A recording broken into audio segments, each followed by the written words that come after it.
hurry up and follow him.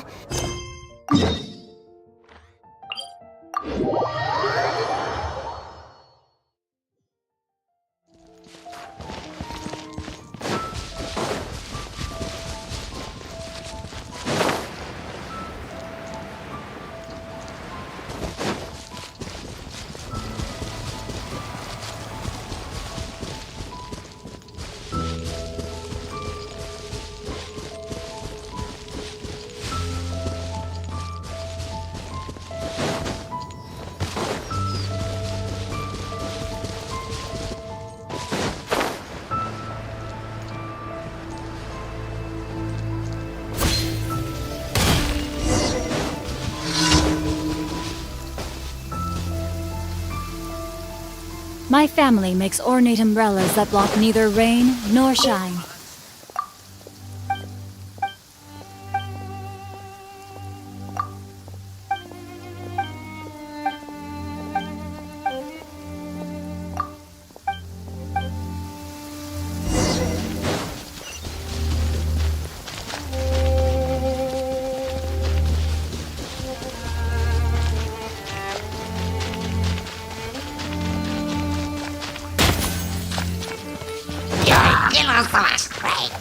Body and mind.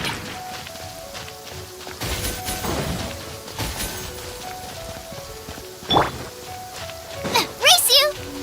Nice and spicy! Let's light it up!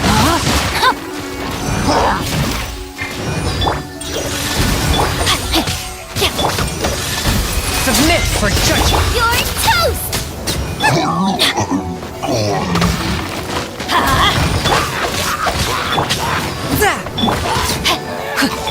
Let's light it up! Ring cutter! Teamwork is dreamwork! Forth, my blade!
A touch of frost from whence you came!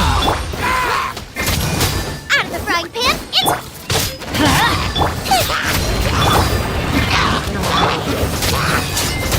Let me weave you a verse. Let's light it up! I'm going in! Nice and spicy! Know my sword! Spirit blade! Attack!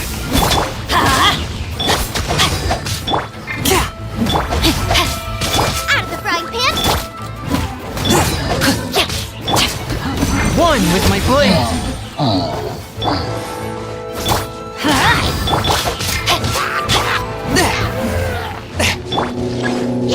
Teamwork is dreamwork! Booba, get them! Ring cutter! You're toast! Forth, my blade! Swift and merciful! Submit for... Nice and spicy!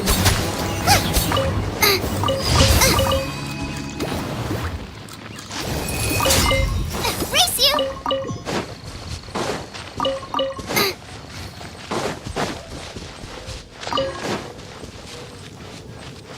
Race you!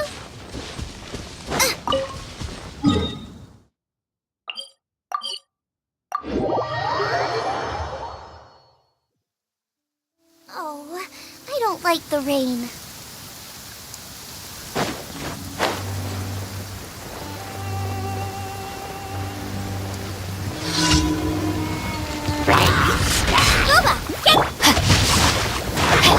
Fourth, my blade. Let's light it up!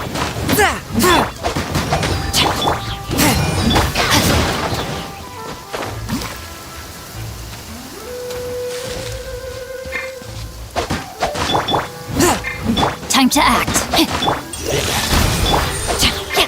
Out of the frying pan. Rain outlines your fate. Everybody stand back!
Witness the power of Guwa! Know my soul! From whence you came!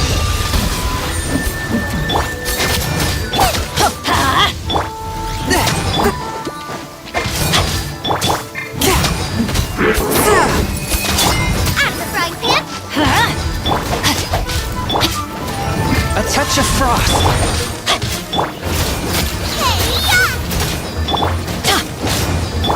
Rain outlines your fate. Know my sword!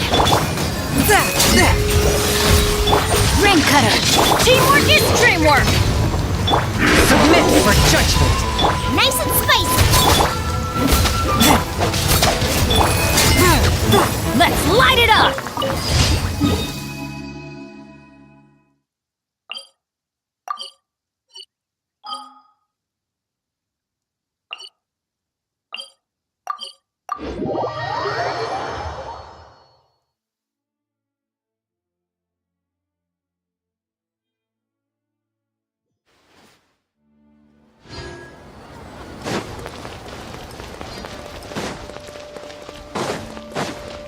Add at. Thank you for Add at.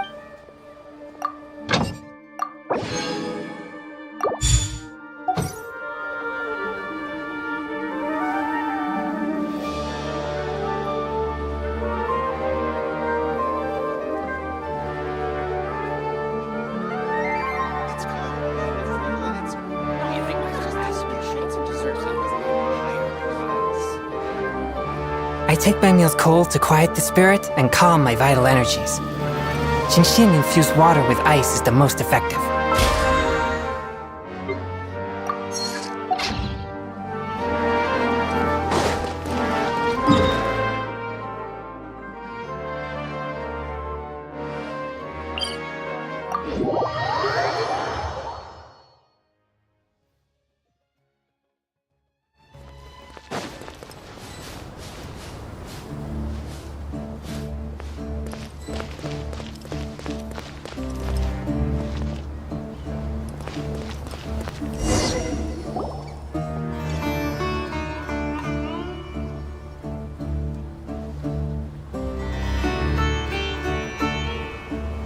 What the... Where did he go? How did we lose him? They were just here a second ago. More Aramite mercenaries? Who are they working for this time? Anyway, Traveler, it seems like we were being followed again. You were too careless. You should have noticed those hopeless amateurs trailing you a long time ago. There's no need to thank me. I've never cared to keep track of personal favors. All I did was correct a mistake I happened to come across. It's a habit I developed at the academia. You really gave Paimon a scare, Alhaitham. I never thought we'd run into you here. Last time we met at Port Ormos, didn't you say you were going back to the academia? Wait, don't tell Paimon that you're here to take us back on their orders! Oh, so you've already landed yourselves on the Academia's hit list. I can't say that I didn't expect it. However, had I wished to turn you over to the Academia, don't you think you'd already be the Eremites' honored guests by now? Oh, right. You do have a point. I have no interest in running errands for that project. As a scholar, I've always belonged to the camp that promotes researcher autonomy. And these days, you're more fascinating than anything the sages can offer. Not quite. To tell you the truth, I'm still investigating the Divine Knowledge Capsule. Unfortunately, I've run into some difficulties. Everyone says the capsule originated in the desert and was eventually moved to Port Ormos. If I am to get to the bottom of this, I must understand how the capsule first came to be. Which brings me back to you and why you're so interesting. The leader of Ain al-Ahmar used the Divine Knowledge Capsule right in front of you, and upon seeing him, your expression became perplexed, and you were lost in thought for quite some time. To have that kind of reaction, I think you must have realized something.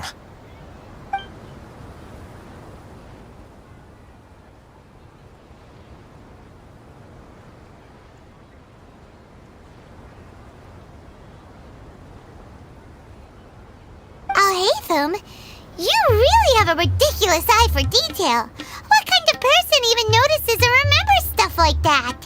So that's your answer.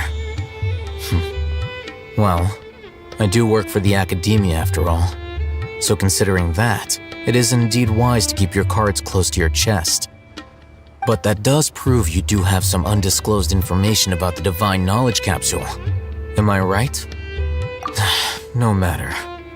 Rather than simply learning the answers from you, I'd still prefer to investigate on my own. Speaking of, you two are also headed to the desert?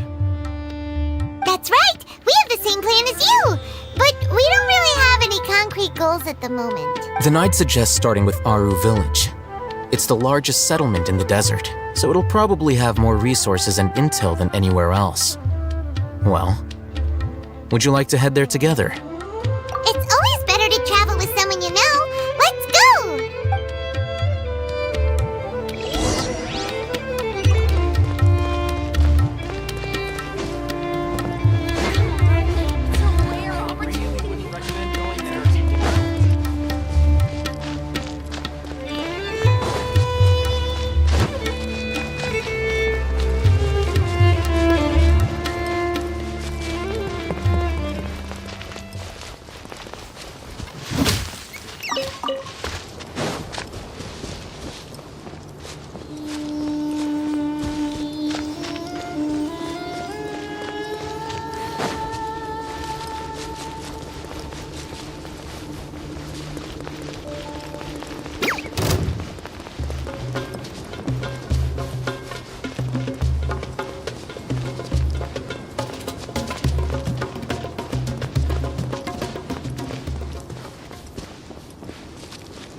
Before us lies Aru Village, the safe haven of the desert folk.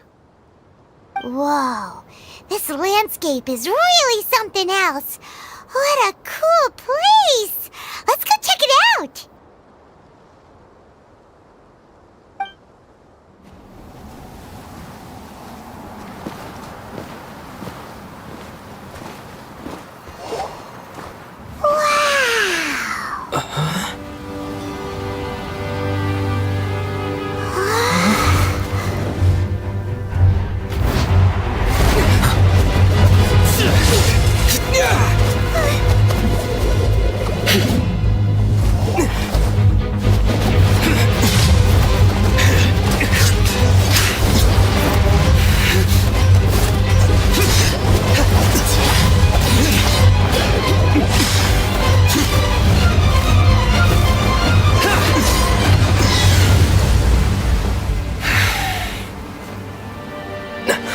Sino.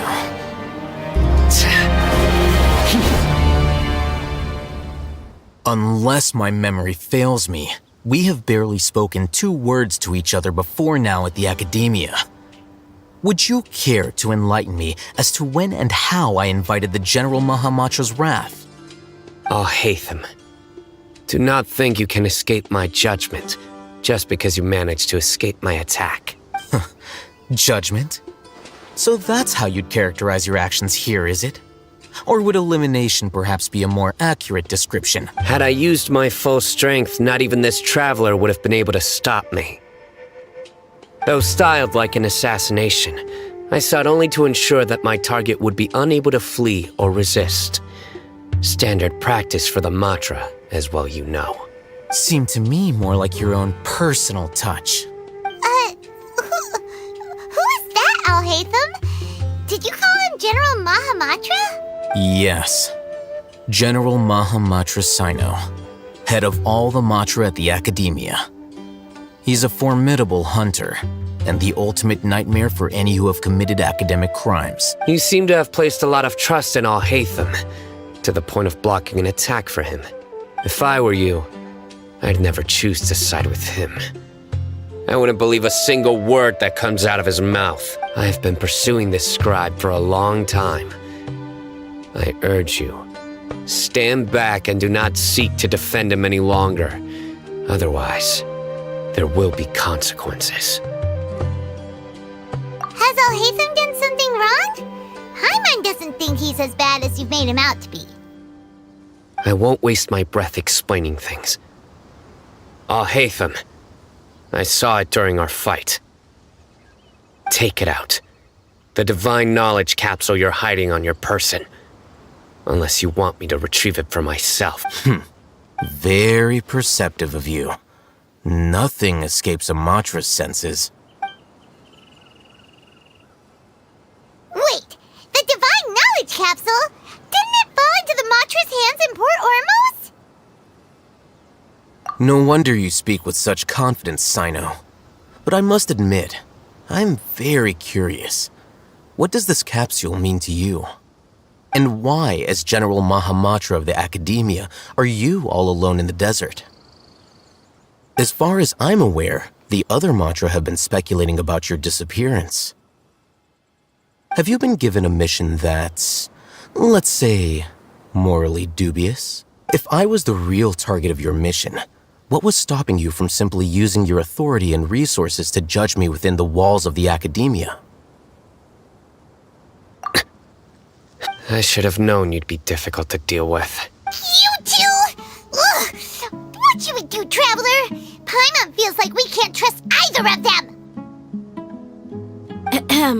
Well, look at you two, acting all tough and self-righteous over there. Wait, Dia?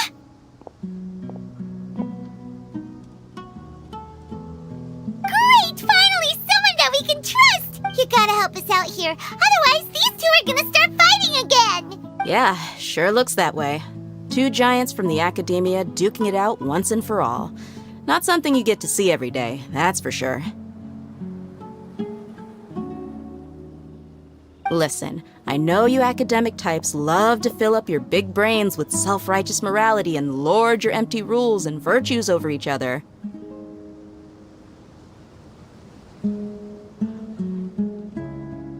But how dare you bring your petty disputes into the safe haven of Aru Village? It seems like someone's gonna have to beat some sense into your thick skulls until you finally learn to respect these grounds.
Hey, did either of you hear a word I just said?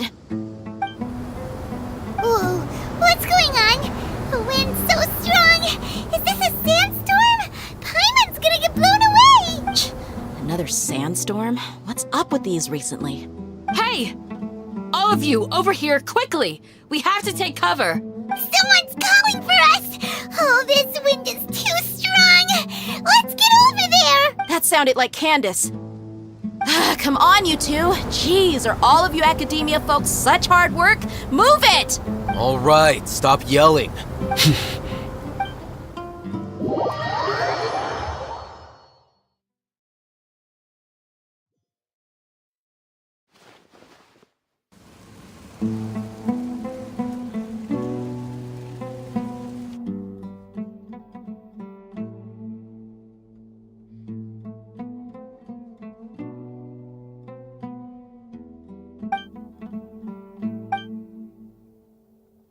Well, this is pretty awkward. Hey, wanna play sardines with 3 people who wanna tear each other limb from limb?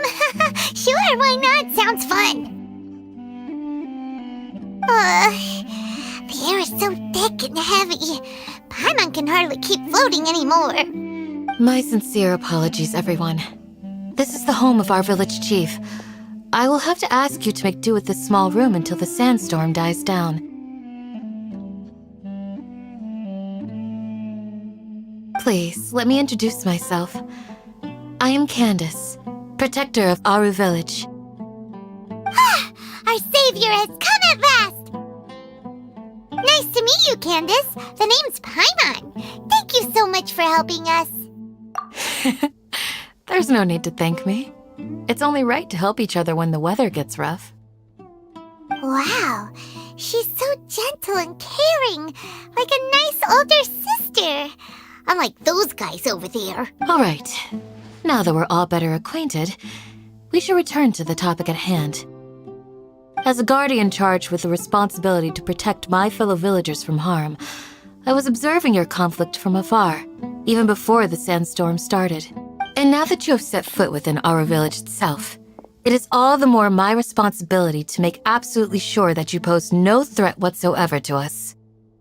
So please, have an honest and sincere conversation with one another and put your hostile feelings to rest.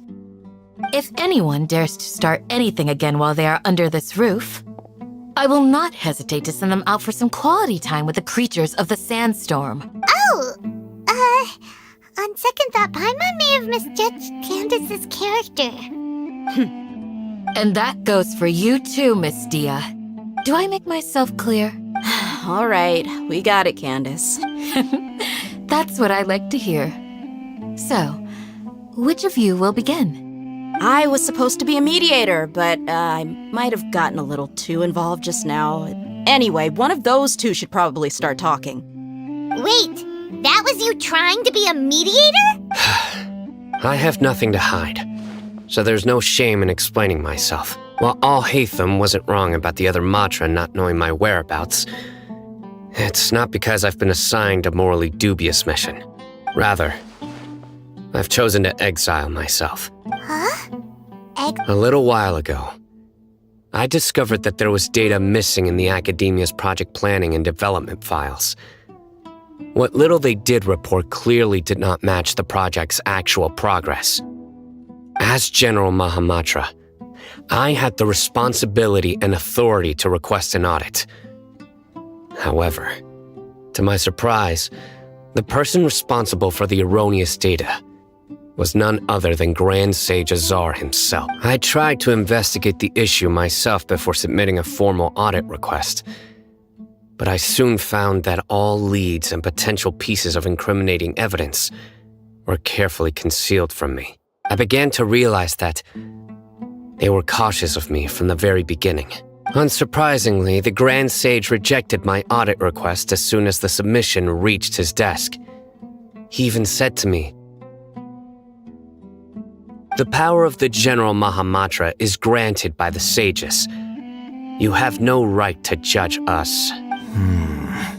So they really are up to no good. I realized then that to the Grand Sage, The Matra are nothing more than tools for the sages to assert and maintain their control over knowledge. The vows that we took, the principles that we strive to uphold, they are meaningless to the academia of today. I believed it would be wise to flee the academia before the sages had a chance to take action against me. This way, they can no longer see nor predict my actions. I will never give up on this investigation. There's no need for someone else to give me power or authority. Once I find the truth, I will administer judgment by my own name. Sino seems to have the same goal as us. We're all investigating the sages. Plus, now that he's no longer the General Mahamatra, he somehow feels a lot less scary. Well, Sino, if that's your story, then why did you see Alhaitham as a target? When I was investigating the matter in the academia, I overheard a conversation between Alhaitham and a sage. The sages asked you to investigate a blonde-haired traveler. Do you dispute this, Alhaitham? What? Like many parts of the project, this assignment was undocumented.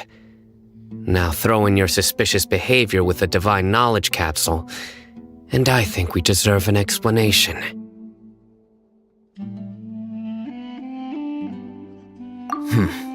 Yes. I was indeed tasked with investigating the traveler. Alhaitham! After all, the promised reward was so great that hardly any scholar could have refused. The sage told me, once you've completed this assignment, I can give you a glimpse of divine knowledge. A most enticing offer. Unfortunately, those academics don't know me at all. Their words contained one key piece of information, namely that divine knowledge indeed exists. That gave me all I needed to know. From my perspective, the sages are far from trustworthy. Think about it. Isn't it a little strange they're so willing to share divine knowledge with anyone, even as a reward? So, I began my own investigation following the lead of the Divine Knowledge Capsule. In the end, I realized my wisdom in committing to this rather than collaborating with the sages. Had I been less guarded, I probably would have ended up like that Ain al-Ahmar mercenary, incapable of remaining sane for long enough to hold a conversation. You mean that the sages originally planned to dispose of you, using one of those capsules that drive people insane? I'd already given up on the assignment by then. I only told the academia I was waiting in Port Ormos for you to appear so they wouldn't suspect anything. So it came as quite a surprise when I encountered my erstwhile target while investigating the Divine Knowledge Capsule. Criminals do love to talk about coincidences. Even though I ran into the traveler by chance, I had no intention of providing assistance to the academia. Also, you should remember, you were the ones who decided to follow me and strike up a conversation after I left that tavern.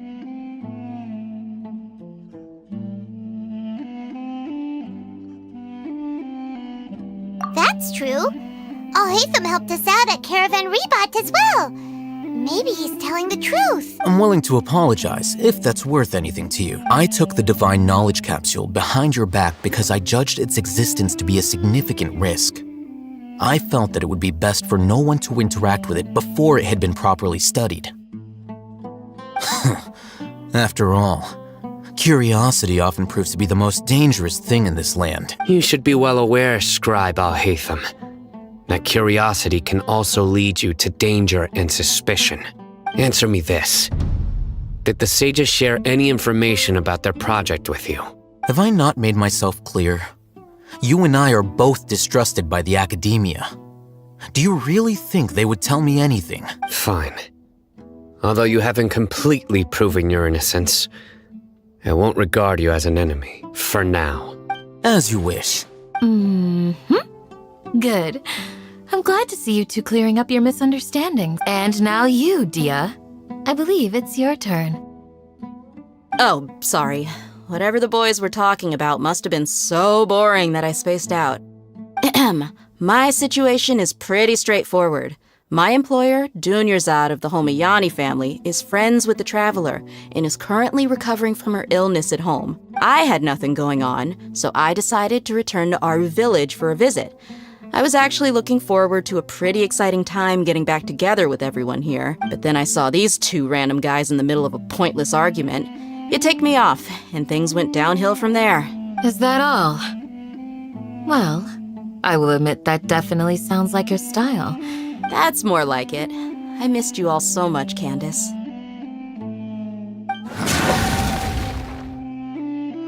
Whoa! What was that sound? No need to worry. Now that you're no longer at each other's throats, please make yourselves at home.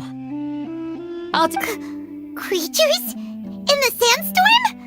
Are you sure you don't want some backup? Fighting in a sandstorm is not for the faint-hearted. Anyone without extensive training in these conditions is at a disadvantage. You needn't worry. Yeah, just leave him to Candace. Don't worry, she's as tough as they come.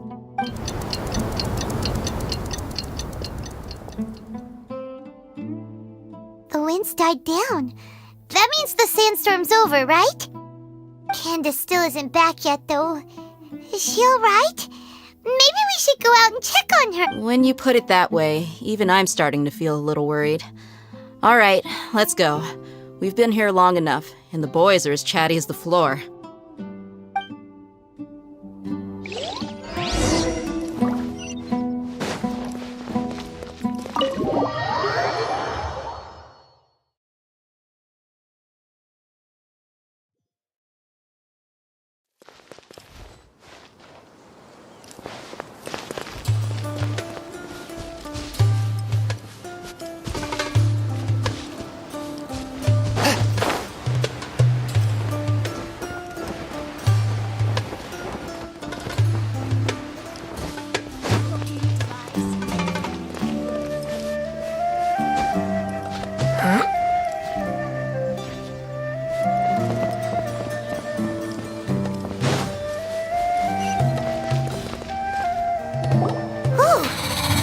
You're still fighting? You've been out here dealing with these creatures the entire time? Yes. They just keep coming in waves. I've lost count of how many I've defeated. Before I realized it, even the sandstorm had stopped.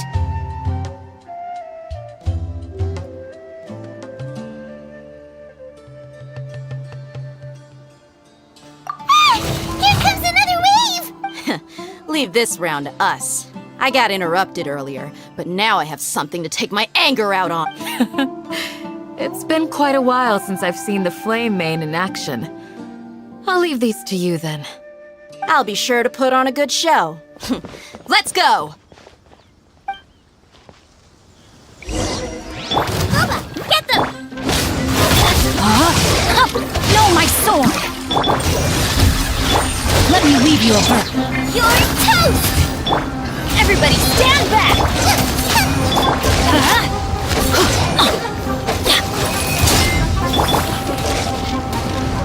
From whence you came, swift and merciful.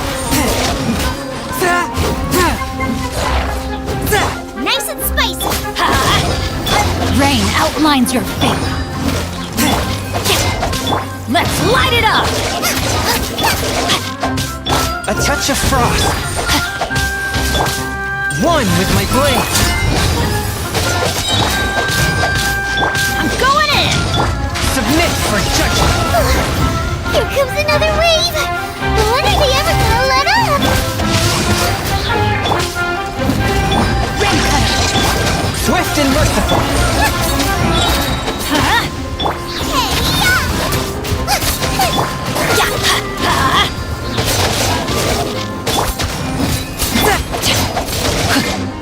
Let's light it up! Nice and spicy! No, my sword! Everybody stand back! Let's light it up! Witness the power! Spirit blade. Attack.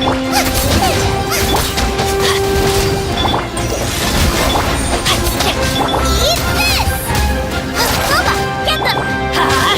Off we go! I'm going in! The creatures stopped appearing. Was that the last of them? What we fought just now was probably the aftermath of the sandstorm. So we should be safe for the time being. Well fought, everyone. No injuries, I hope. Huh? Who are you? My apologies. I haven't had a chance to greet you yet. I had my hands full taking care of the village's elderly and children. I am the chief of Aru Village. Everyone usually calls me Uncle Anpu. Sir, I am also originally from the desert, but I have not been back for some time now. May I ask if such sandstorms are common? I can't say they've always been common, but recently the storms have become increasingly severe and frequent. Besides sandstorms, we also occasionally get earthquakes. According to an investigator who stayed in the village a while ago, these unusual natural phenomena are related to the withering of Irminsul. Another effect of Irminsul's withering. So, Irminsul's withering causes withering zones in the forest, and sandstorms and earthquakes here in the desert? Everything in the natural world is inextricably connected to Irminsul. These regional symptoms can indeed be a reflection of Irminsul's present state. Everyone in Aru Village needs to take good care of themselves. Speaking of which, why haven't I seen a single village keeper since I got here? Village keeper? Who are they? Does your curiosity know no bounds? Village Keeper is how Aru Village refers to mad scholars exiled here by the academia. Most of them are scholars who lost their sanity after a period of training in the Avidia forest. The academia believes that their crazed mutterings may have a negative effect on the psyches of other scholars. So, they're forcibly exiled to the desert. Though if you ask me, it's all a boatload of nonsense.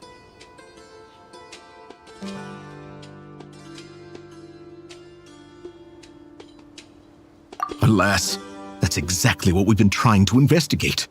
One by one, the village keepers have been mysteriously disappearing without a trace. But no one in the village has ever seen them leave. If you're planning to stay around the village for the next few days, I'd appreciate it if you could keep an eye out for them. I've had encounters with those people in the past. I'll see what I can do to help. The Matra are the ones responsible for their exile. Now that you're no longer with them, are you trying to alleviate your guilt and atone for your past sins? Mock me if you will, but if you are guilty, I will eliminate you, regardless of my position or identity. Oh, you're the former General Mahamatra. You must be an expert in these kind of investigations. Thank you for your help. Is it because you're reminded of Hypatia? Oh, these poor scholars. First they lose their sanity, now this! We need to help get them back home, safe and sound. But, is it really a good idea to tag along with Sino? You seem like you really don't trust him.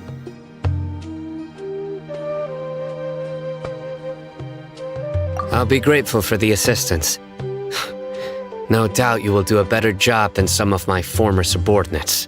Let's start by finding a spot to share what we know so far.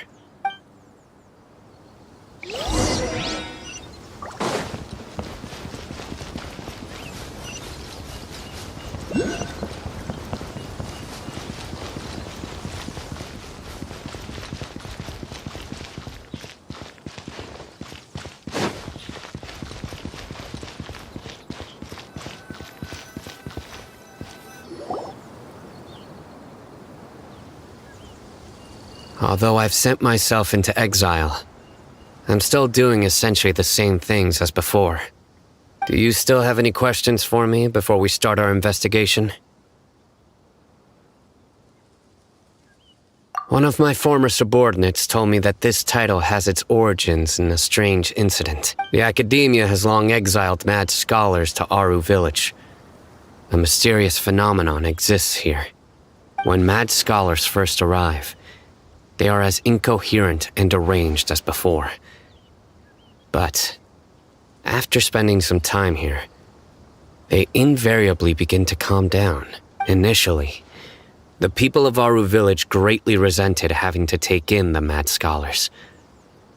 But a strange incident one night changed that. Aru village was struck by the strongest earthquake in living memory. Seeing buildings on the verge of collapse all around him, the then chief of the village was preparing to take everyone to safety. Suddenly, he noticed a mad scholar crouching in a corner, caressing the ground with his hands. A soft, green light radiated from him, like a divine glow against the backdrop of night. Despite the powerful tremors that ripped through the ground that night, all the houses remained upright, almost as if they had grown roots reaching deep into the ground. After that, the people of Aru village treated the mad scholars with greater kindness, and began to refer to them as the village keepers. The soft green light? A mad scholar protecting Aru village? What do you make of it, traveler? Paimon thinks so too. Actually, Sino, do you know if any of the mad scholars continued to wear their Akasha terminals at Aru village? In theory, they would continue wearing them so the academia could still monitor their activities. With that said, the main Akasha system would no longer have any interaction with them. Oh, no wonder! Everything makes sense then! Add in the fact that they calmed down, it was probably Nahida who calmed them. If you are able to draw a conclusion from this one story alone, then it appears you possess much more information than I do. So, what do you make of the story?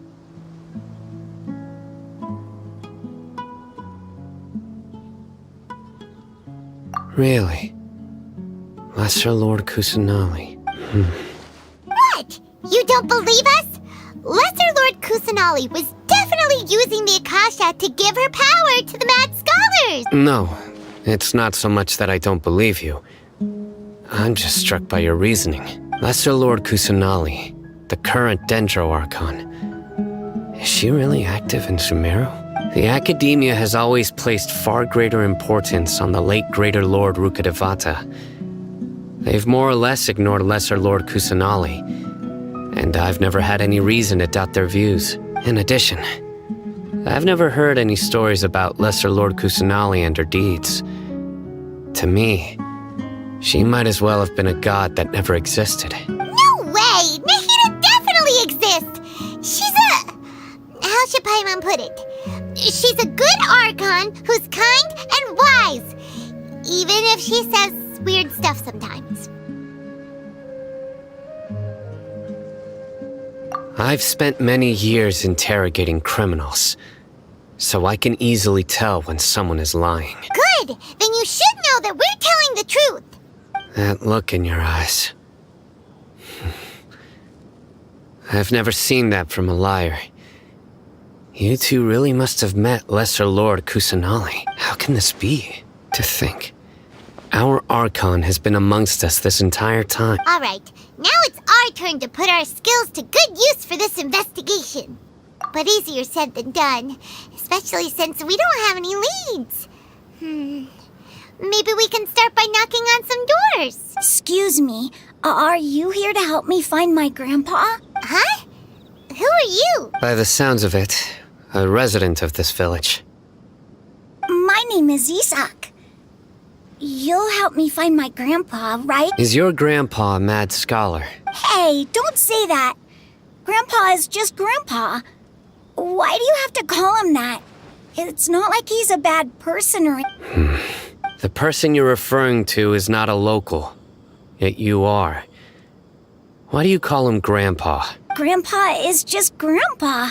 He's my family. I heard everything you said to the village chief. Please, you gotta take me with you. I want to find my grandpa. I swear I'll help. I won't be a nuisance. Ah, so you're the one who was eavesdropping on us around the village chief's house.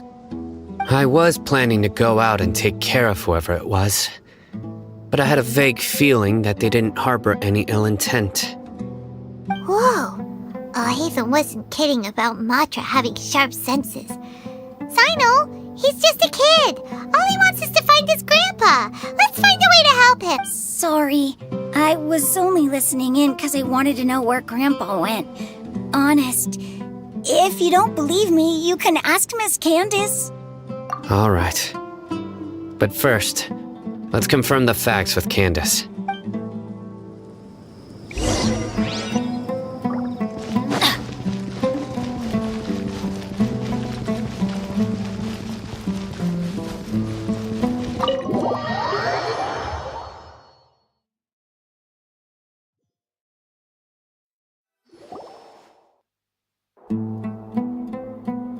Sino is super vigilant. Is this what all the Matra are like? Ah, you're back already. We just wanted to confirm something with you. Do you know a boy by the name of Isak? I had a feeling he'd go looking for you. Huh? You knew this would happen? Yes.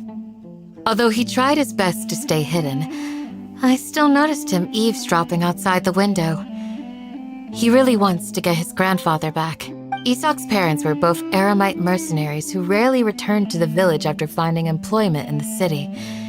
He was raised by his grandfather. Unfortunately, it was only a few years before his grandpa passed away. Isak later, an elderly mad scholar arrived at the village.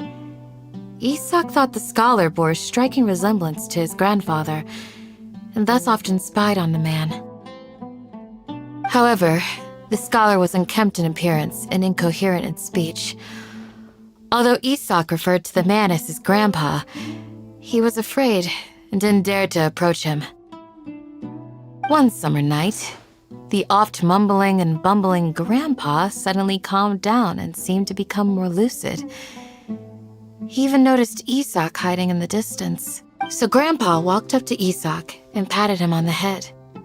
He even took Isak to the entrance of the village, where he patiently taught the boy the names of the stars and accompanied Isak until he fell asleep.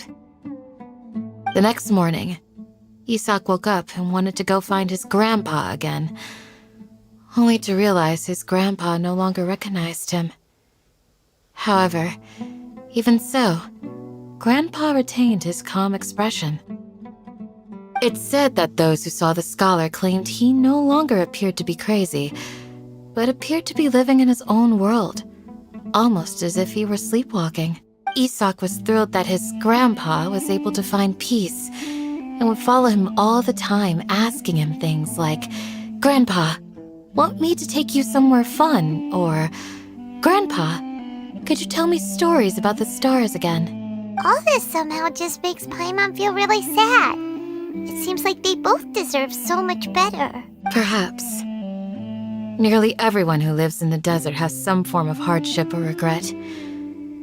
But even so, we must still continue on with our lives. It's also my reason for fighting. I must continue to protect this land.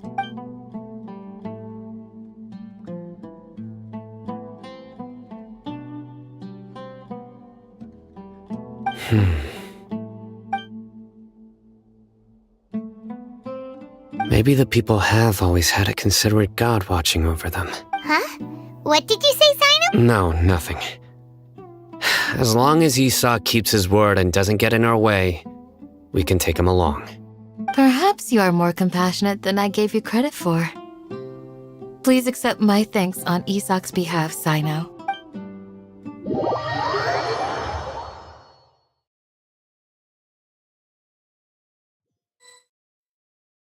Hey, Isak! Oh, it's you guys! We've cleared everything up. Let's go find your grandpa. Really? Wow!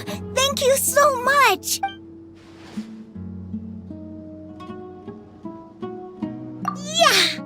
All right. Let's ask the local residents some questions first.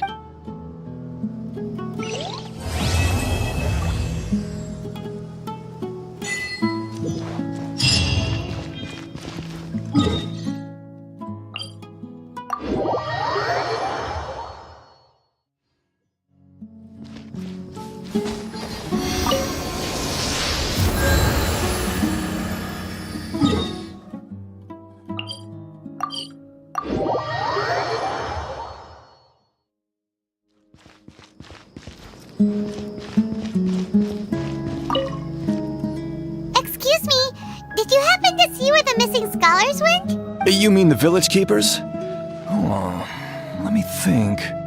When I was eating dinner the other day, I saw one of them by the side of the road, muttering away and eating mushrooms and tree roots. They shouldn't go around eating that kind of stuff. Okay. Did you notice anything else? Anything else? No, I think that's all I have to tell you. Sorry.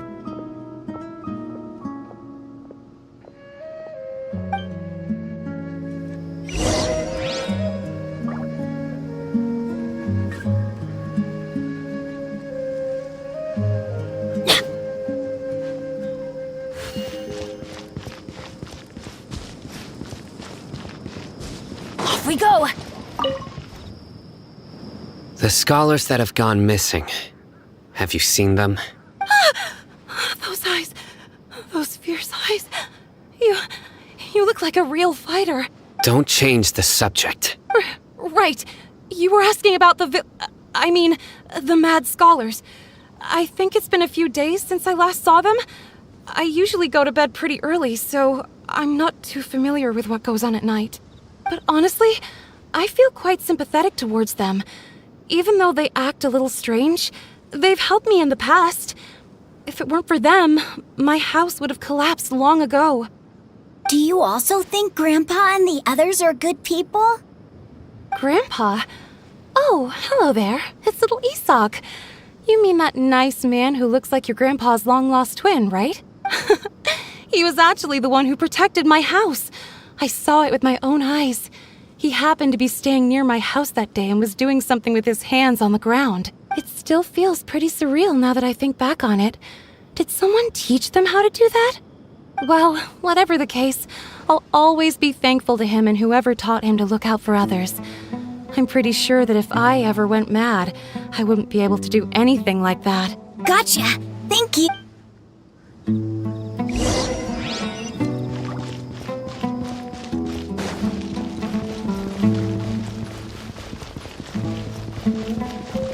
Stay safe. Don't get hurt.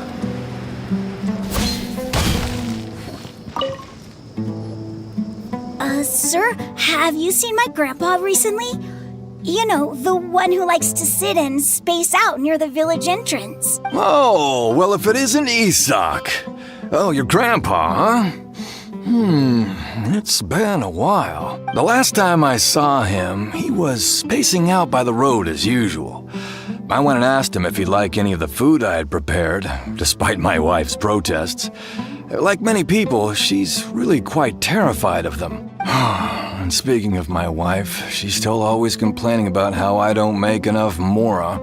That might explain why she's always mad at me. Oh, thank you.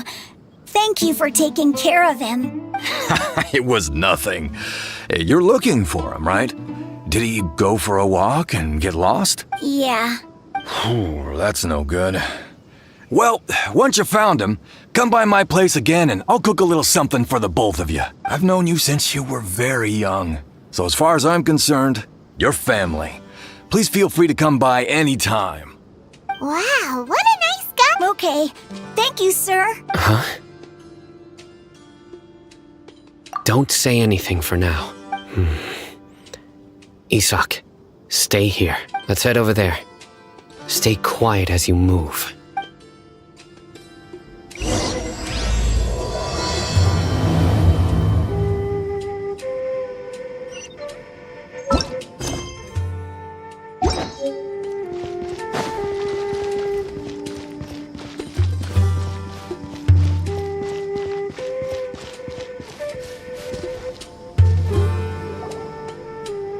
Listen, see if you can make out what they're saying.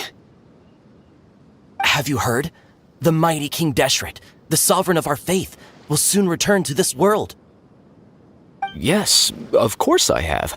King Deshret is the one and only true ruler of this land. I've never believed in any other gods. Still, you say he's coming back, but it sure doesn't feel like life's about to change around here anytime soon. What's your proof? Haven't you noticed? The village has been getting more deranged scholars than ever. Delavar was saying that many people also went insane just before the fall of King Deshret's civilization in ancient times. We don't quite know why, but it seems like there's some sort of connection between insanity and King Deshret. Isn't it a sign of King Deshret's power that all the mad scholars have disappeared? If you ask me, they must have been chosen as the final sacrifice for King Deshret's resurrection. Huh. Now that you say it, that does make some sense.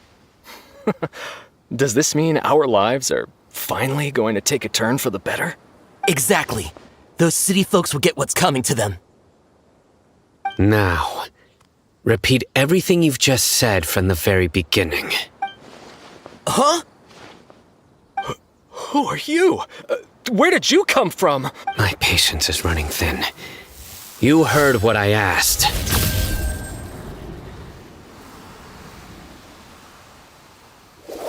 Yeah! Bro, this guy's something else. Just look at his eyes. One wrong move, and he's gonna flay us alive. Let's not get on his bad side, okay? I am no match for this guy. Oh, okay, good sir. What is it you would like to know? Tell me about King Deshret's resurrection. Well, I only know a few things from hearsay. I went for a drink the other day and heard others talking about a rumor that the madmen will disappear and that King Deshret will return to this land. I'm not making... Hey, go on. Keep talking. It's true. It's all true, sir. We desert folk have had more than enough of those people at the academia. They keep sending us all their mad scholars and won't let us have a good life. Would you want to live like this if you were in our place? The radicals were even more thrilled than me when they heard the news. We're all praying for King Deshret's speedy return. Delavar also said that once King Deshret returns to our side, it's only a matter of time before we conquer the land on the other side of the wall. They're all willing to serve under King Deshret and fight for a share of the glory. Is that so? Seems like he still wants to know more. Keep talking. Got it. At first, I told myself it was just the drink talking, but then all the mad scholars vanished without a trace, just as the rumor said. Please don't beat me up just for mentioning these rumors. If I'm guilty, then everyone else around here is also guilty. I'm just saying what the others said. The people here really like King Deshret, but dislike the Dendro Archon. Where is this radical person you talked about? I haven't run into him over the past few days, so he probably hasn't been around the village. What about you, man? Have you seen him at all?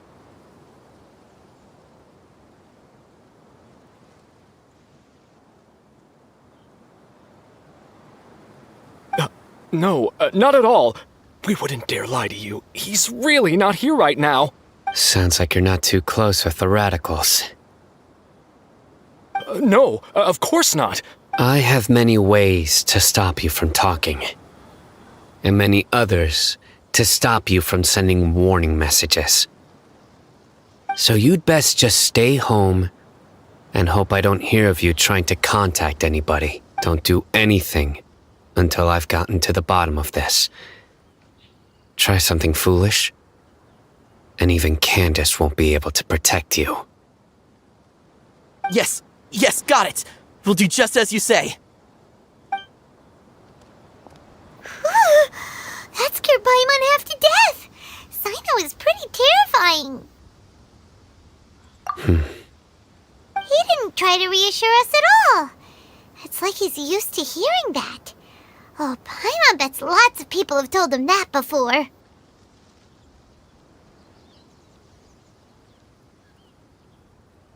I heard that. Sorry. It's part of being a Matra. The rumor we heard just now seems like a strong lead. But we need to check a few more places.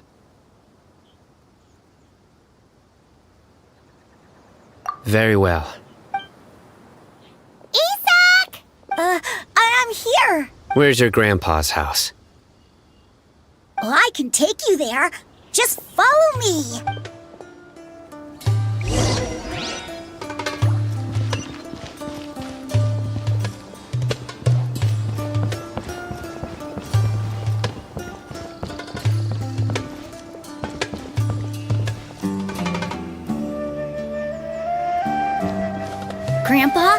Oh, he likes to be alone.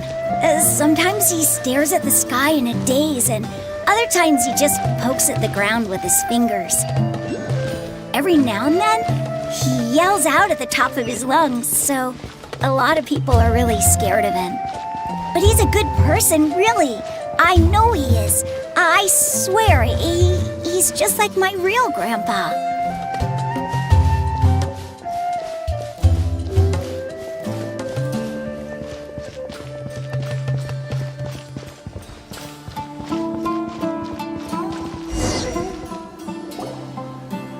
This is where Grandpa usually stays. There sure isn't much here.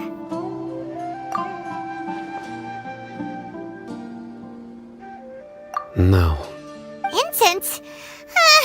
Please don't say it's the same one as before. But are you okay? Are you getting dizzy or need to lie down? There's a scent that you can sense, but I can't. A certain traveler here once passed out from that smell. Thankfully, Tainari saved the day. And then he gave us a long lecture to explain all about how it worked. So, you know Tainari? Huh? You know him too? Are you two friends? Yes. Now that I concentrate, I can also make out the scent of incense. Wait, surely Tainari didn't lecture you too? No. No need. Did you first encounter this scent at Tainari's house? In the forest. From a scholar.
What are you looking for, Sino?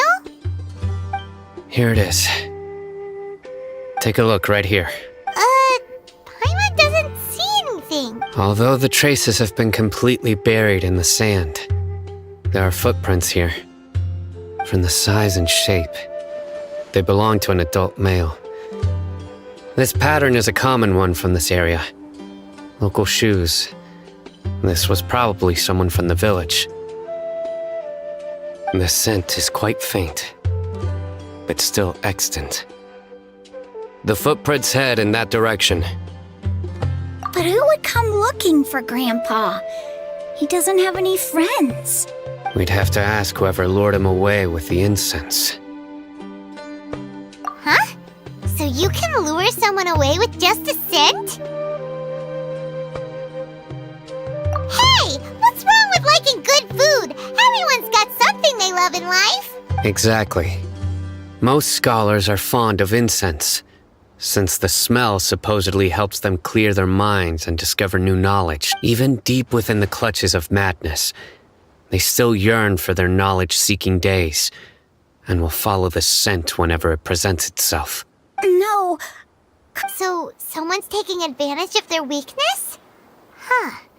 Still, why would anyone want to abduct all the scholars? Are the rumors really true? Could the disappearance of all the mad scholars have something to do with the radicals? It's highly likely. Please, you have to save my Grandpa. Grandpa's never done anything wrong. Please help him. Sounds like we'd better help get him back. Don't you worry, Isak. We won't let whoever took him get away with it. Let's head to Aru Village and inform Candace and the others about what we learned here.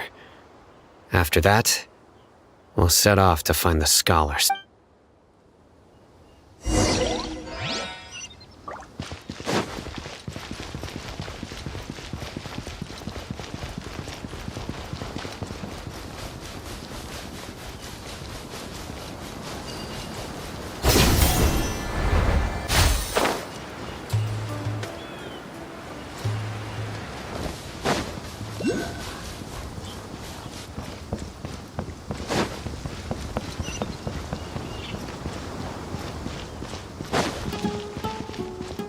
Adventure time! Right. The darker fabric definitely looks a lot better. That'd be my choice, too. We're back, Candace! We've got a lot to tell you. Ah, welcome back. Sounds like everyone's friends already. Oh, Dia's here too! You bet. So, everything goes smoothly? Reasonably. Alhaitham didn't go with you? We haven't seen him at all. Huh. I saw him around the village entrance earlier and figured he was investigating with you. I guess he must have gone off on his own. Did you find out anything useful? I see.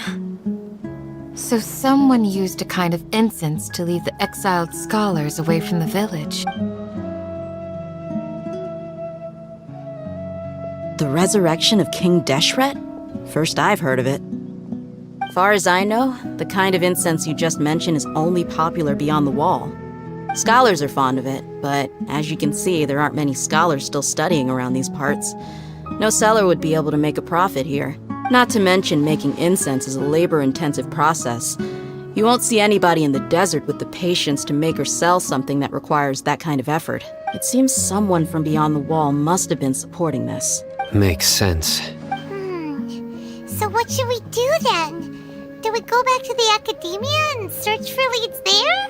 If it was any other day, that would be your next logical step. But today, you've got me on your team, so you get an extra tip. Didn't you say that the villager got his news from the tavern? Well, I also like to drink at the tavern, so I know a thing or two about these radicals he mentioned. If Paimon remembers correctly, the leader of the radicals is some guy called Delavar. Ah, yeah. Delavar, the scar-riddled bandit, Engur, the wide-eyed butcher, and Jabari, the duck-tailed bearded crook. The whole lot of them are known around these parts. These guys have one thing in common, and that's being broke. The rougher life gets, the more they want to believe in King Deshret. Way they see it, King Deshret's resurrection is their only chance at overthrowing the academia. Throwing all of Sumeru into chaos is the only way to change the way of life here in the desert. Anyway, that's my guess why they've chosen to become radicals. Tia! You're amazing! You really know this place inside and out!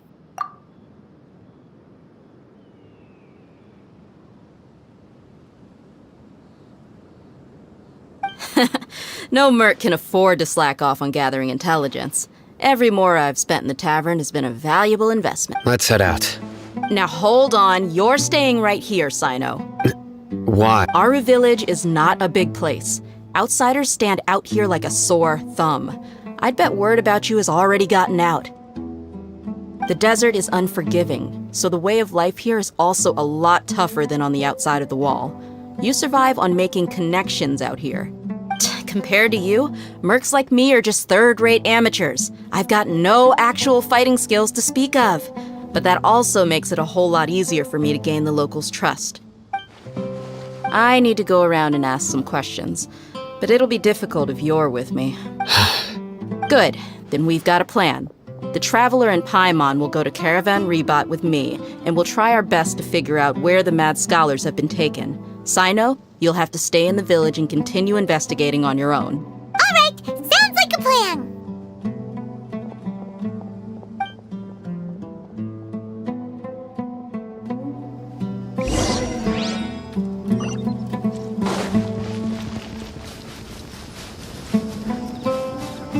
Off we go!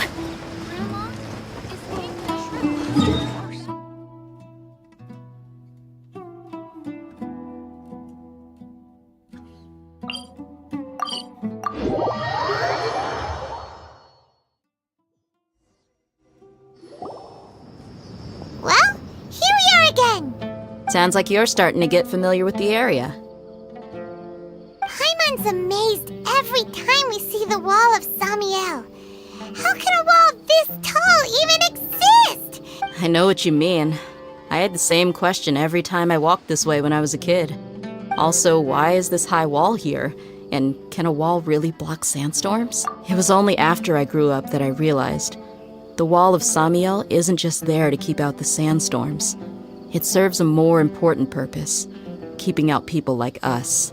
Sumeru is run by wise and mighty sages. To them, us desert dwellers are nothing but tools that can be used and discarded at their whim. We're cheap labor, like livestock, but easier to control. Even if a child from the desert got the chance to obtain an Akasha terminal, almost all their requests for knowledge would be denied. The academia believes we're underserving. Geniuses like Sataria are 1 in a million. The other children never get a single chance to try and rewrite their fate, even though the academia knows very well that we're humans, just as they are. That's terrible. I would tear down this wall with my own hands if I could.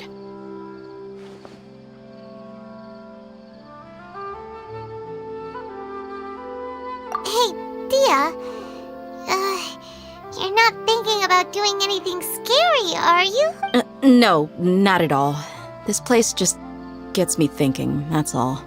Besides, we're here to procure information, aren't we? Yep, we gotta catch those. Shh. Caravan Rebot is crawling with people, so be careful what you say. We don't want anyone to find out what we're here for. Our mission started the moment we arrived here. Let's go check out the tavern. Maybe we'll find someone I know.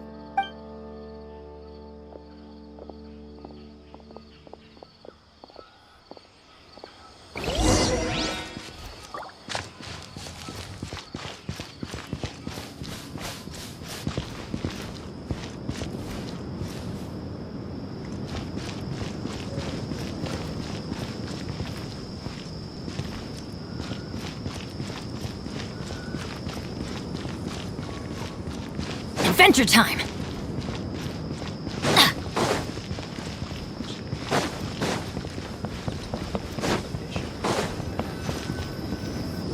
Just our luck. None of them are here today. You mean, you don't see anyone you know? Dia, is that you? What a coincidence. You here for a drink too? Zaki. Finally, a friendly face. Oh, and who do you have with you here? Guests from another land? Hello. I'm Zaki. Dia's, how would you put it? Drinking buddy? We've had drinks together a few times. You could say we go back a ways. Anyway, as far as my friends here, they aren't too shabby, are they? You rarely see any Outlanders so friendly and respectful nowadays.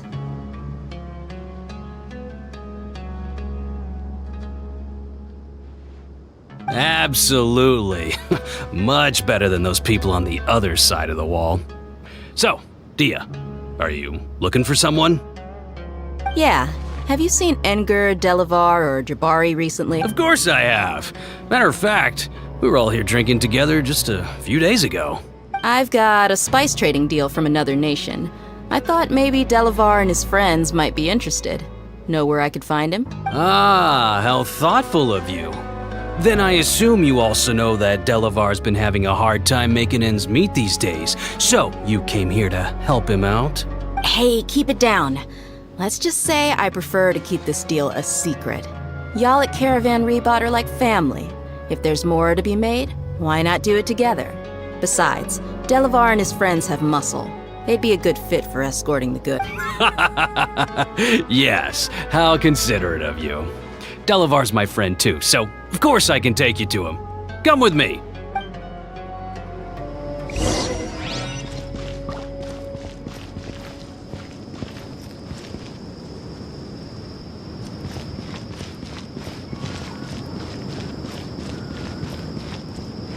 Off we go!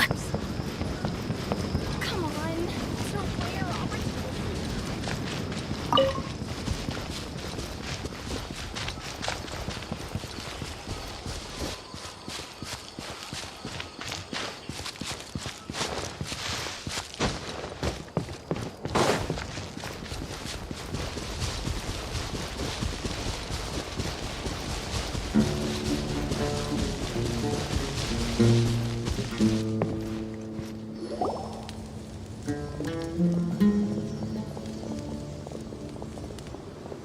Are we there yet?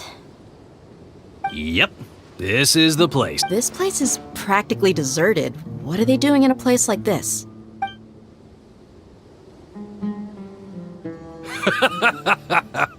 Why don't you take a guess? Go on, a wild stab in the dark. You're like lambs to the slaughter.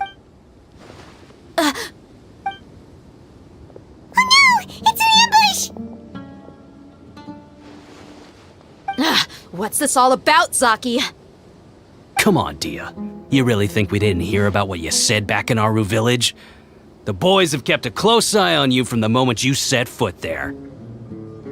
Not only do I know that you're looking for Delavar, I also know that you've teamed up with people from the Academia to look for the missing scholars. So, you've been watching us from the very beginning?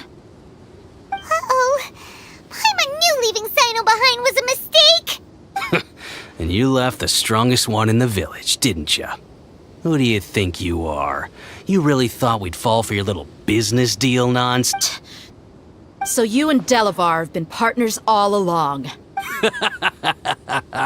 Dia, I guess it's only natural for a traveling mercenary like you to be out of the loop. Those of us who hang around the tavern have stronger bonds than you think. But you got one thing right. We're all looking forward to an uprising in Sumeru. There's nothing more we'd like to see than the desert folk overthrowing the Academia. If that's the case, then I'm sure Delavar wouldn't miss a second of it. I'll be honest with you, if it weren't for what you said in the village, your little monologue about the Wall of Samiel would have convinced me that you're one of us. Delavar. And Enger, you're here too, huh? Long time no see, Miss Mercenary. You should have known the traitors are what us followers of King Deshret despise the most. Dia, I thought that you, a fellow desert dweller, would understand why King Deshret is greater than the Dendro Archon. Little did I. Yeah, gee, what a missed opportunity. Adopting radical views and kidnapping innocent scholars, all because of some baseless rumors. Anything else I'm missing out on? See? There you have it. Mercenaries are just a bunch of faithless scum with only one thing on their minds. Mora. Pathetic. You're all like a pack of street rats. You're not wrong. Mercenaries are driven by Mora, and my faith lies with whoever's paying me. As long as there's a profit to be made, anyone can become my friend. Enough talking! Get him!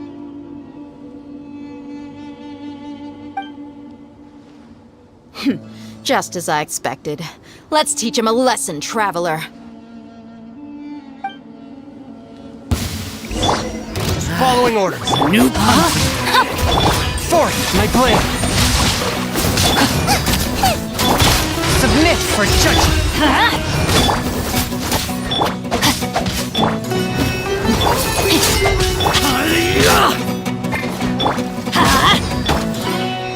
Nice and straight! A touch of frost. Spirit blade. Attack! Teamwork is true! You're toast! At the fry pan, into the fire!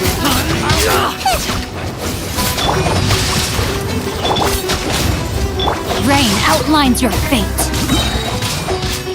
Rain cutter.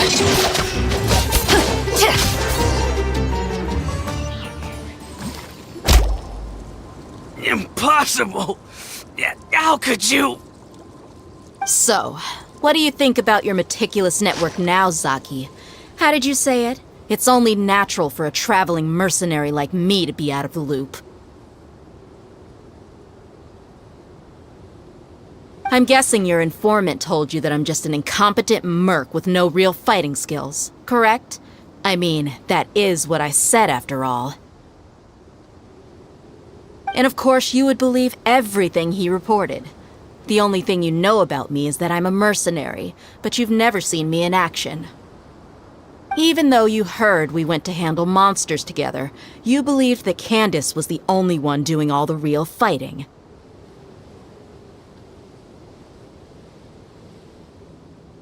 That so-called Flame Mane is just a fraud. She admitted it herself. She just uses her connections to gain the trust of others. That's what you thought, right?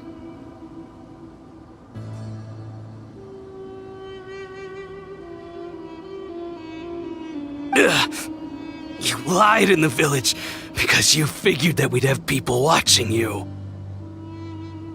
And you were stupid enough to fall for it. I figured as much the first time we drank together. You all thought you were so smart. Pathetic. Okay, that should be all of them.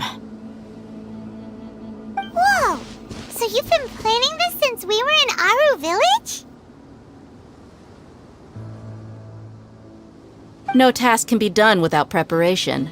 I just happened to notice a couple suspicious-looking people while you were out investigating. Oh, but instead of catching them right away, you let them report back. Those two who were snooping around were just a couple small fries. If we want to get the real catch, we have to be patient and give it some time.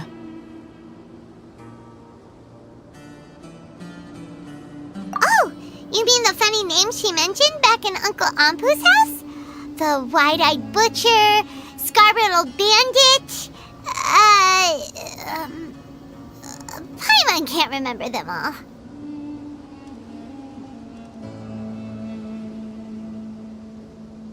That's just a bunch of drunk talk.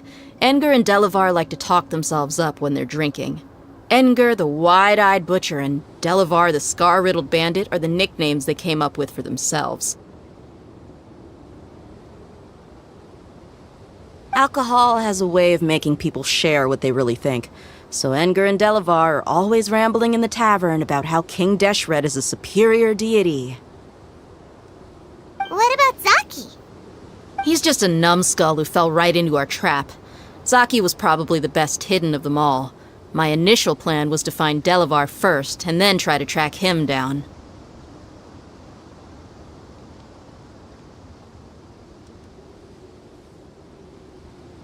That's what you wanted to ask when we were at Uncle Anpu's house, right? Jabari is one of the villagers you talked to.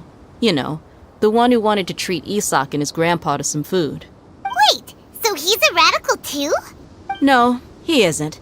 I just needed to tack on a random villager name to make the eavesdropper think that I was making some wild guesses based on my impressions. Wow, what a genius idea! Well, that's an expert mercenary for you. Ah, you're too kind. It was straight from the usual playbook, if I'm honest. So, that thing you were saying before, is it really true? About what?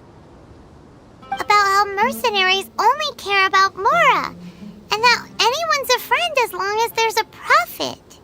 Does that bother you? What makes you so sure?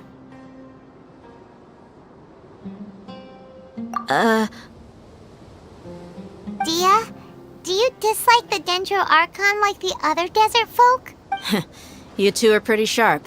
No, I don't have anything against the Dendro Archon. I've heard a lot of nice things about the Lesser Lord from Dunyarzad. I can understand her devotion and gratitude. Dunyarzad's just an ordinary person. There's no way a god would be so involved in the lives of everyday people unless they were truly compassionate. I've begun to realize that the sages are behind everything that's happened recently. The radicals' blind belief in King Deshret, making the Dendro Archon out to be an enemy. It's all the academia's trickery. But I see through it all. And unlike them, I can never be hostile towards anyone who's never done anything wrong. Dia. Anyway, looks like we're done with business here. Traveler, lend me a hand. Let's tie him up and bring him to the village.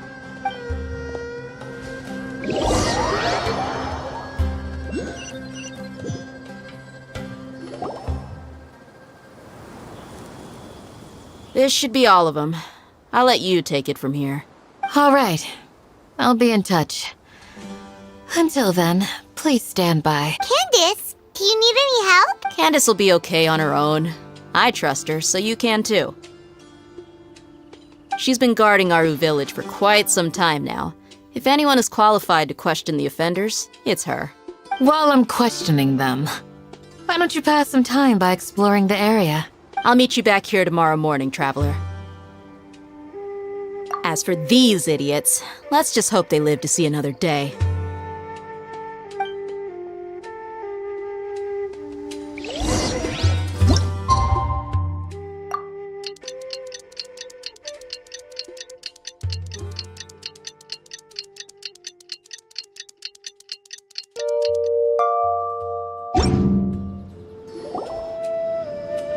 Hey, Dia!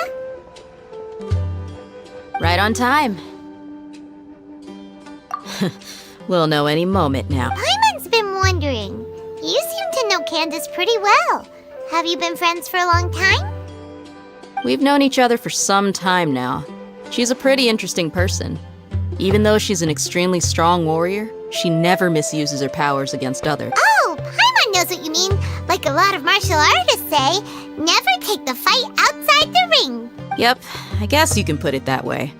It takes strong convictions to be as dedicated as she is, and shoulder that kind of responsibility. Us mercs, on the other hand, we pretty much live from one day to the next. Well, Paimon thinks you're great too. Really? Thanks for that.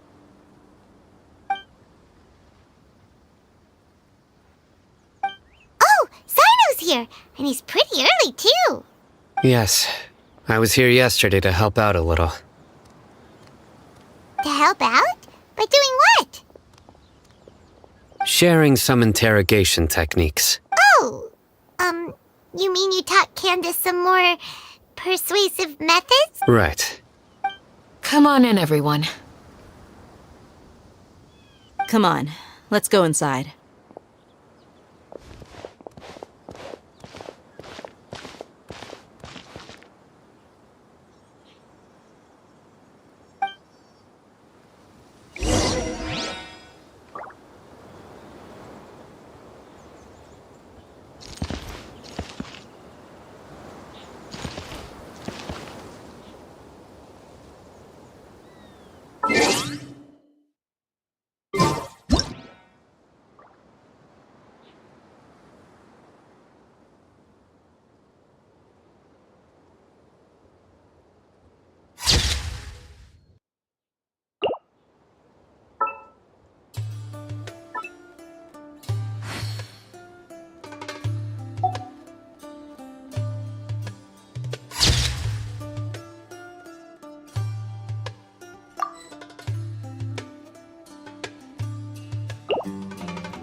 Candace, where?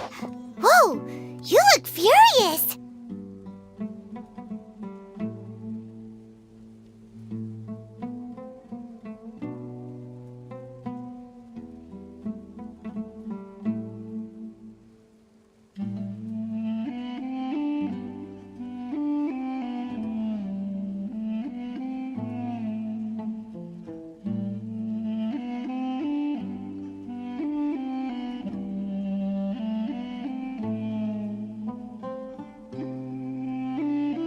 Do I? Huh. What gave it away? Oh, there's no mask that can hide true bloodlust. Cover up your eyes, and it'll still show itself at the corners of your mouth. Perhaps I need to work on my composure. Still, it's perfectly understandable why I'm angry. I'm sure everyone present would agree. Yes, ma'am. Please, don't beat us anymore. We're gonna die.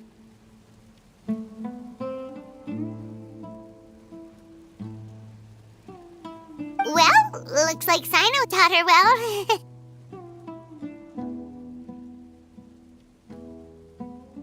You fear death yourselves, yet you do not hesitate to place the lives of others at risk. The absurdity is mind-boggling. The ones you call mad scholars are known to us as the Village Keepers.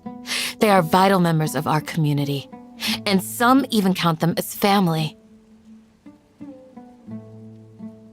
You come here to my village, and you treat my people as nothing more than stepping stones towards your goal. Tell me, what would you do to you in my position? Mercy! Please have mercy! You've made your bed. We may all be desert dwellers, but there's one thing that I understand better than you. The resurrection of King Deshret will only result in war, and war serves no one. The people of Aru Village care little about which god is in power. Life may be tough and tiring, but we wish to preserve our way of life. A war would only cause us to lose all that we have, and that is not a responsibility that you can afford to shoulder. We understand. We're sorry! I'll tell you everything I know, please. Just let us go. I'm listening. You might not believe this, but it wasn't us who came up with this idea. Someone was spreading rumors in the tavern. That's how we ended up hearing about King Deshret's resurrection. Some mystery man told us that mad scholars will make the perfect sacrifice to usher in King Deshret's resurrection. They give their lives, and we can get anything we wish for. They're called Village Keepers. Slip up again, and you'll regret it. Yes, sorry. It was all that mystery man's doing. He told us to spread the word about King Deshret's resurrection and talked us into helping him. In return, he said he'll help facilitate the resurrection process. I'm not sure. That's one. Huh? One what? Strike. You get a total of 3. Then, you die by my hand. Wait, I'm telling the truth. We don't know anything. It was all him. 2. He got us to lure them out of their houses in the night with some kind of incense. We take them to a junction outside the village. Then the mystery guy takes them from there. You gotta believe me, please. I'm telling the truth, I swear. Just ask them if you don't believe me. That was indeed the truth. Traveler, go on.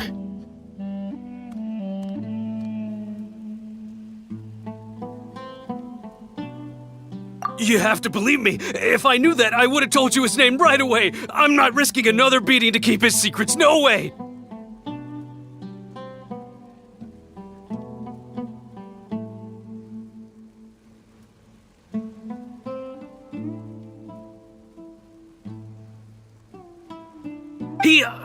That guy, he wears a cloak, and he's always careful to cover his face. He calls himself King Deshret's envoy.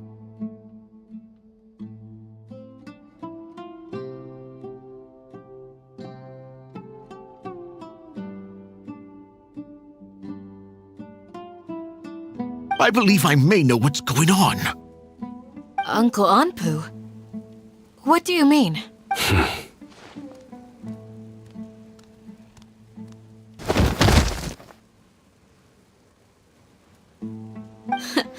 Smooth. Okay, speak. If my suspicions are correct, this mystery man they speak of could be from the academia. Some time ago, people from the academia attempted to take the village keepers away.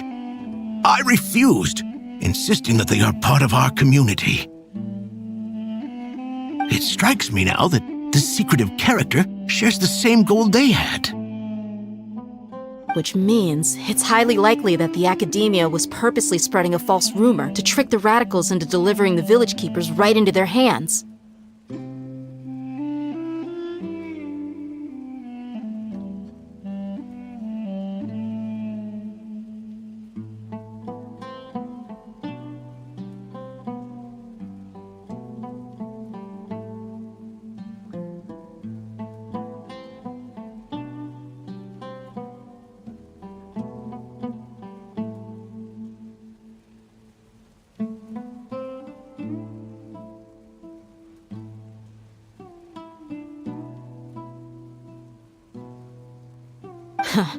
They were the ones who brought them here to begin with. Now they're trying to take them back? Not the academia again. Just as I thought. But what could they want with the village keepers? People are nothing but tools in the eyes of the academia. A change in their plans likely means they found another way to exploit the scholars. Regardless, our top priority now is locating the village keepers. You're right. Isak is still waiting for news on his grandpa. Time to go. Let's leave the village and try to track them down. Yes. Pack up and get ready to leave. You got it. Candace, I'll let you deal with the radicals. Leave everything outside the village to us. All right. Let's meet back here once everyone's ready.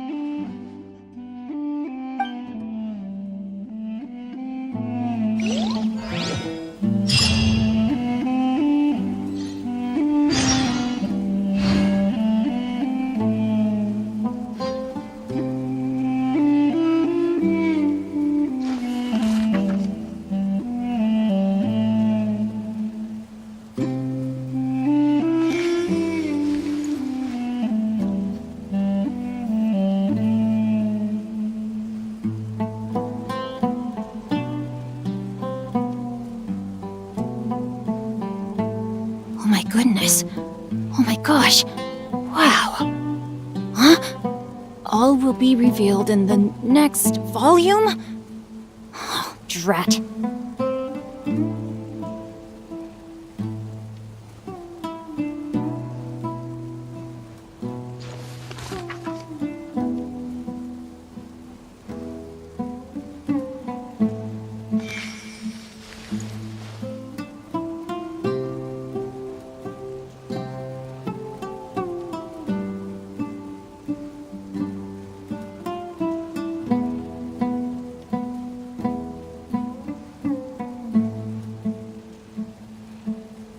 I never embark on a journey without a good book to accompany me.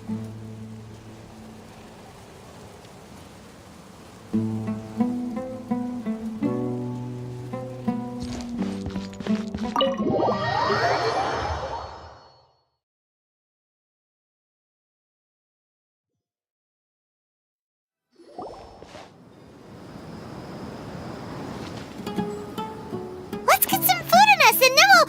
Whoa! Where did you come from? Well, as you can see, I am merely sitting here and reviewing what we have deduced thus far. You were gone for ages! And now you're suddenly sitting here musing to yourself? Where have you been anyway? Hey, what's with the silence? You never think things through before asking questions. I'm giving you some time to make up for that. Paimon's so mad! Paimon's gonna give you an ugly nickname! Never mind! Paimon's got nothing. There's just nothing super obvious to pick with this guy. It makes it so hard. Well, you've heard nothing to suggest I left this whole time, so clearly I stayed in the village to investigate. Anyway, you plan to leave Aru Village and keep searching for the truth of this matter, yes? Yep. We're not gonna find out anything more by staying here, so we thought that we might as well take the search elsewhere. Enough with the silent treatment! No. I'm just surprised that you decided to team up with him. Alhaitham, you haven't helped us out at all ever since we arrived at Aru Village. Bold of you to question our choices. Yeah, you're all talk! While you were investigating, I had my own work to do, which I've now finished. Really? Paimon doesn't believe you. To be honest, we aren't really a team, so I have no obligation to inform you of my whereabouts. Not to mention that going separate ways allowed me to find some important information that you all had missed. Huh? Right here in the village? Correct. What did you learn? I'm going to take you to someone. But before that, you need to understand where she's coming from. What does that mean? How do you think the residents of Aru Village feel about what we're doing? In other words, do you truly believe every single word the villagers tell us? You mean some of them lied to us? Hiding the truth does not necessarily equate to lying. Again, these people have their reasons. Remember what Candace said? Most people in Aru Village don't necessarily care which deity is in charge of Sumeru. That's because whether King Deshret or the Dendro Archon has power is of little significance to them. By contrast, the perils of their daily lives are ever-present concerns. They won't simply share everything they know with you without good reason. That's why you believed there was no further information to be found in this village.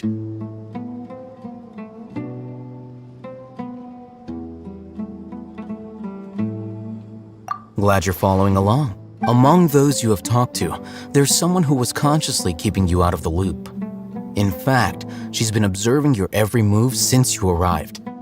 The reason being, to someone who only wants to live their life in peace, any external factors introduce unpredictability into the equation. Those eyes. Those fierce eyes. You look like a real fighter. Don't change the subject. It's quite obvious that she's intimidated by Sino's authority and strength. Right. You were asking about the— She corrected herself mid-sentence because she's aware that there are King Deshret fanatics in the village. If she sounds too friendly towards the village keepers, she could easily make herself the radicals' next target. I think it's been a few days since I last saw them. I usually go to bed pretty early, so I'm not too familiar with what goes on at night. Remember? She made a point of denying her involvement in anything that occurs at night. But honestly, I feel quite sympathetic towards them. Even though they act a little strange, they've helped me in the past. If it weren't for them, my house would have collapsed long ago. After speaking to the village chief, it became clear that the village keepers had protected Aru Village at night. In other words, the young miss was very much awake during that time. Then why would she lie? By getting involved with an outsider, she risks drawing unwanted attention to herself. As for why she might be so wary about all this, maybe you should ask her. I'll pass on this one. You said that she is afraid of me. If so, it's best if I stay out of this. We're on it!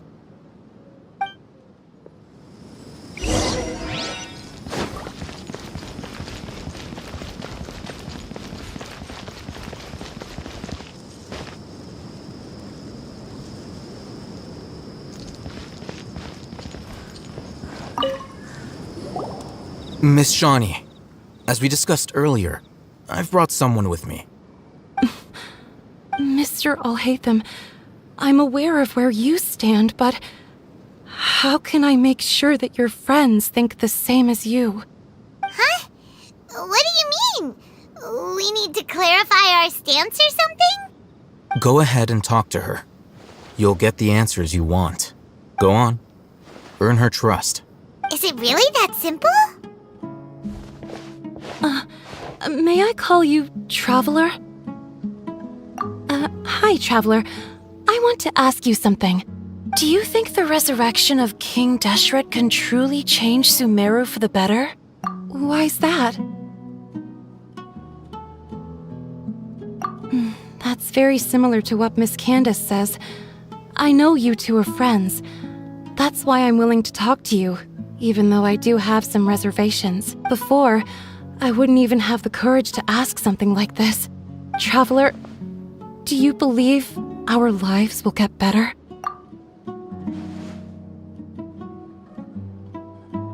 Yeah! We came here from another nation, so it isn't wrong of you to be weary. And we aren't really residents of any one nation. But even so, we've met lots of people from different places, and we've always fought for what we believed in. We have friends in Sumeru, and we want to help them. That's why we decided to stay here for a while.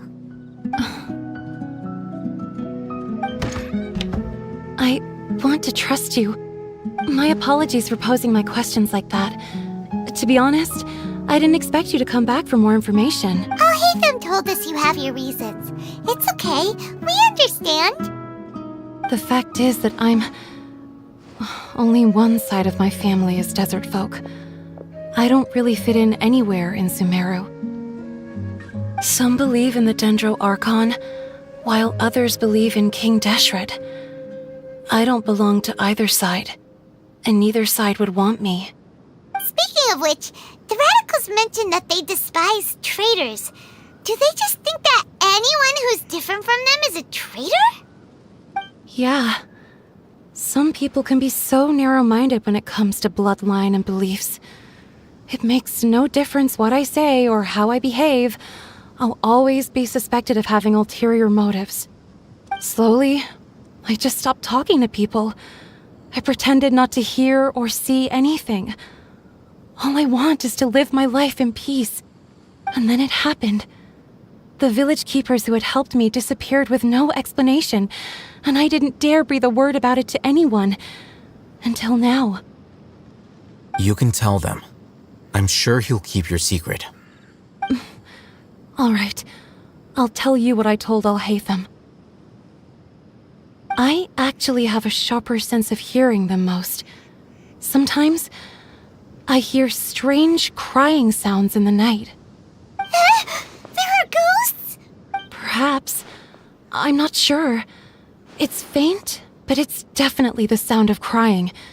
It comes from far away in the distance, and always carries very raw emotion.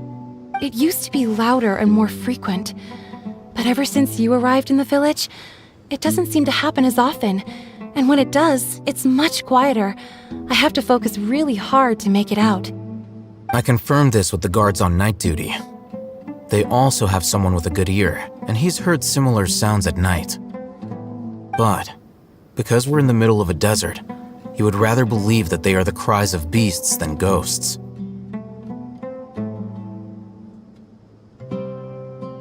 There's really nothing around these parts, except for an old hospital not far from the village. I think they used to use it for treating Elazar, but it's been abandoned for years. Yeah, let's go!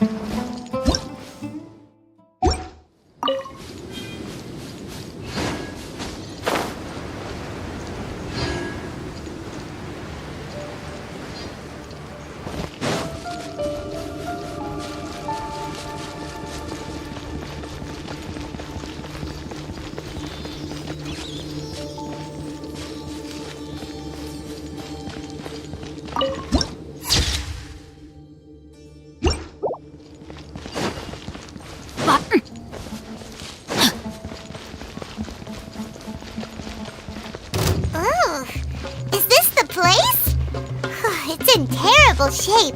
And there's sand everywhere! Monsters! Watch out!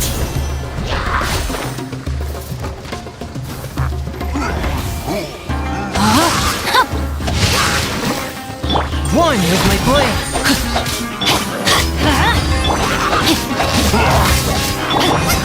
Get them! Everybody stand there! Submit for judgment! Swift and merciful! Let me leave you a verse. Eat this! Nice and spicy! Rain outlines your fate. Let's light it up! A touch of frost. Spirit blade. I'm going in!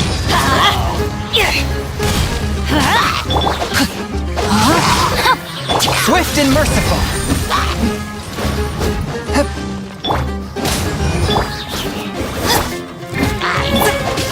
Ring cutter. Let's light it up! You're toast! Go on, get them! Forth, my blade! No, my sword! Teamwork is dreamwork! Submit for judgment! Swift and merciful! Let me weave you a web. Nice and spiked.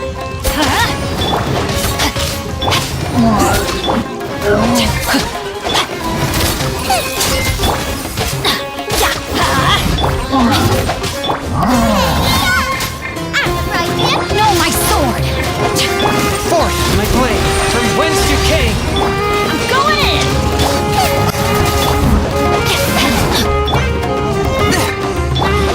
Ring cutter! Let's light it up! Swift and merciful!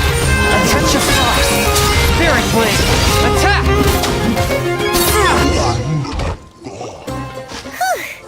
They were easier to deal with than Paimon had expected.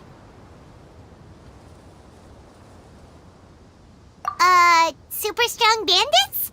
Or monsters taller than buildings dropping out of the sky? Or, something like that. He looks super serious. We gotta stay on our A game too. This is the one.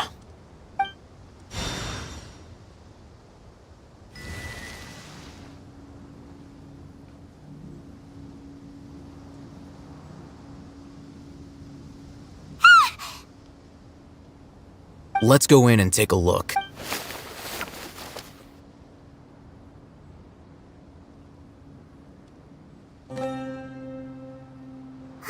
Hey, Hatham, we haven't found squat. Are you sure we aren't wasting our time here? Patience.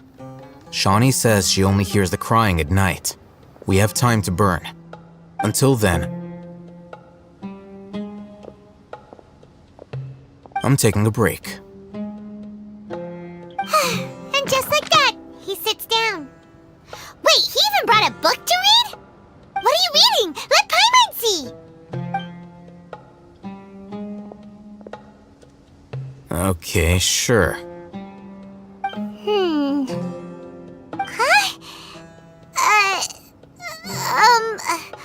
The natural position, which is the positional propensity of an entity in natural motion in contrast with an object in forced motion? Huh? When free from external influences, every entity displays the tendency to follow its natural trajectory? So, you got that? Oh, Paimon gives up! You keep reading your book, see ya! How is he so relaxed? Look at him, reading an impossible book in a creepy place like this.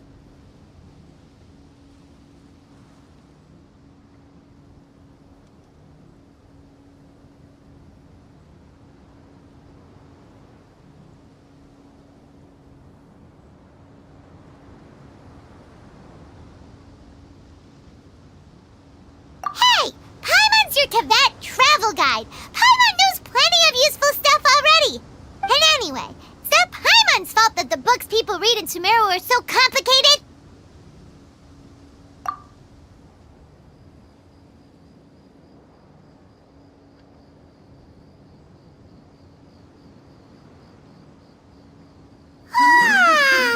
Paimon's getting so sleepy. Huh? What was that sound? There it is. It's coming from that direction.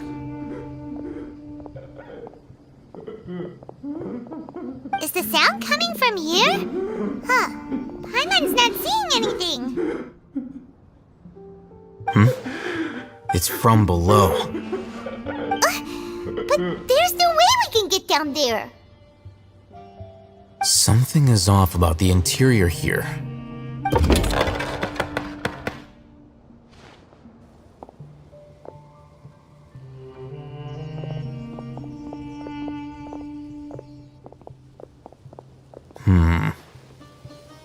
As I thought, there's a hidden structure. Wow. It's like they tucked another hospital into this one.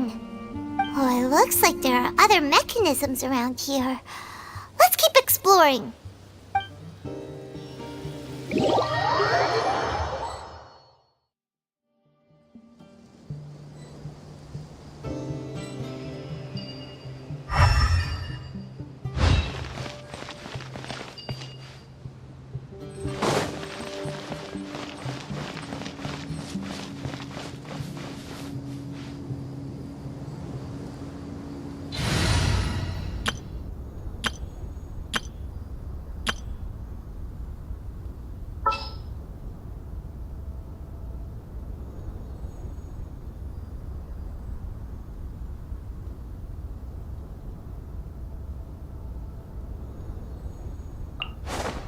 Trainee Forest Ranger Kale.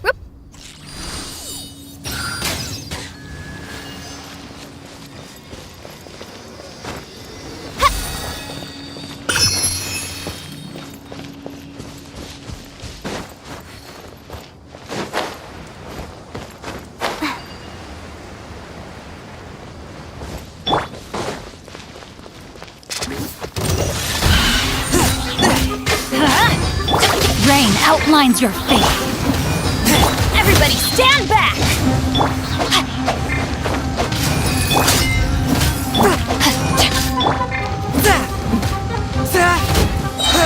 From whence you came, forth my blade.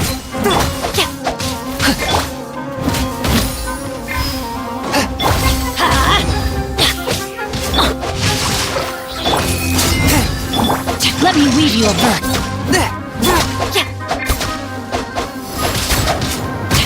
Not good. Time to act. One with my blade. Spirit blade, attack! No, my sword!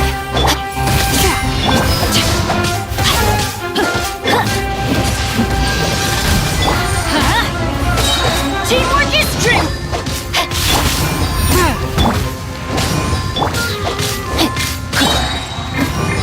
Rain cutter!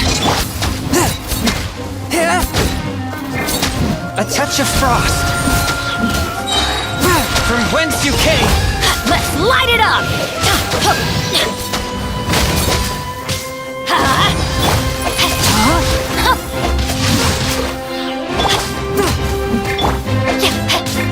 One with my blade. Let's light it up! A touch of frost.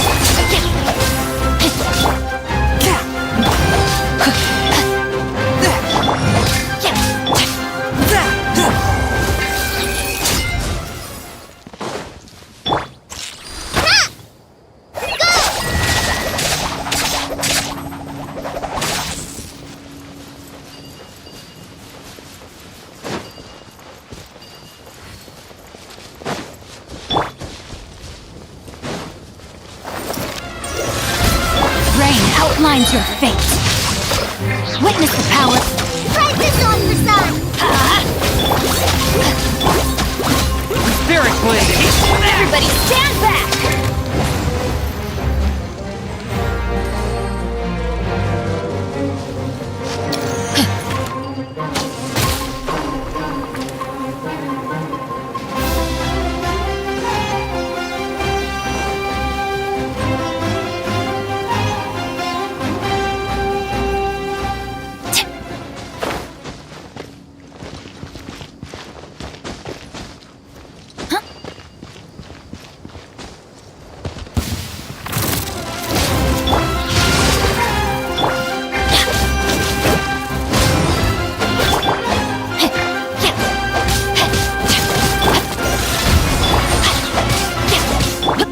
Light it up! Forth my blade. Rain cutter.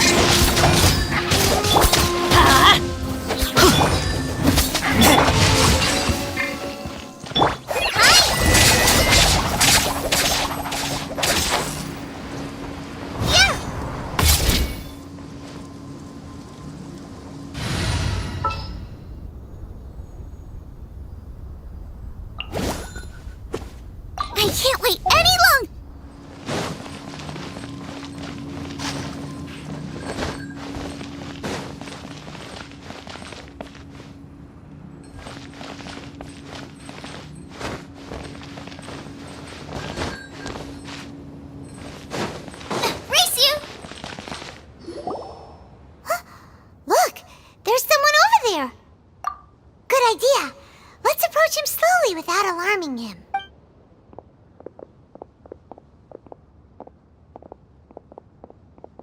Wait.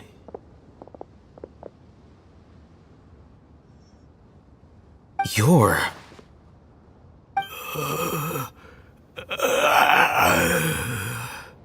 He can't speak, and his eyes are unfocused.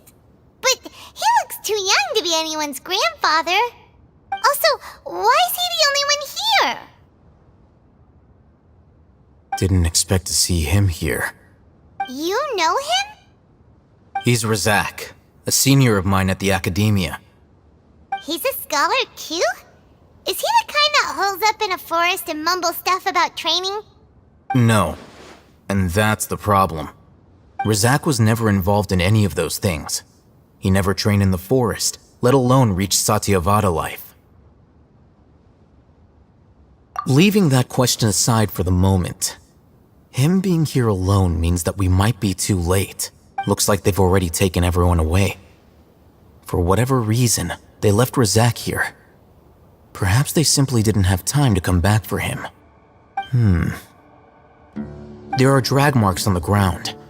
They're clearer by the doorway. Someone was forcefully drawing a cart that was loaded with something heavy.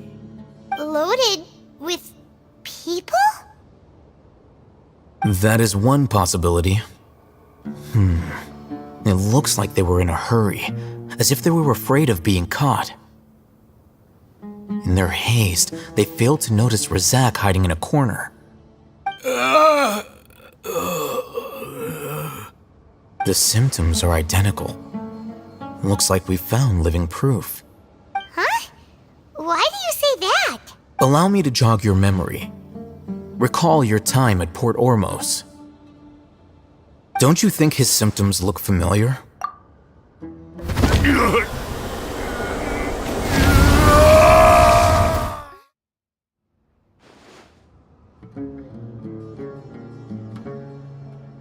Oh, now that you mention it, they're acting the same way. Correct.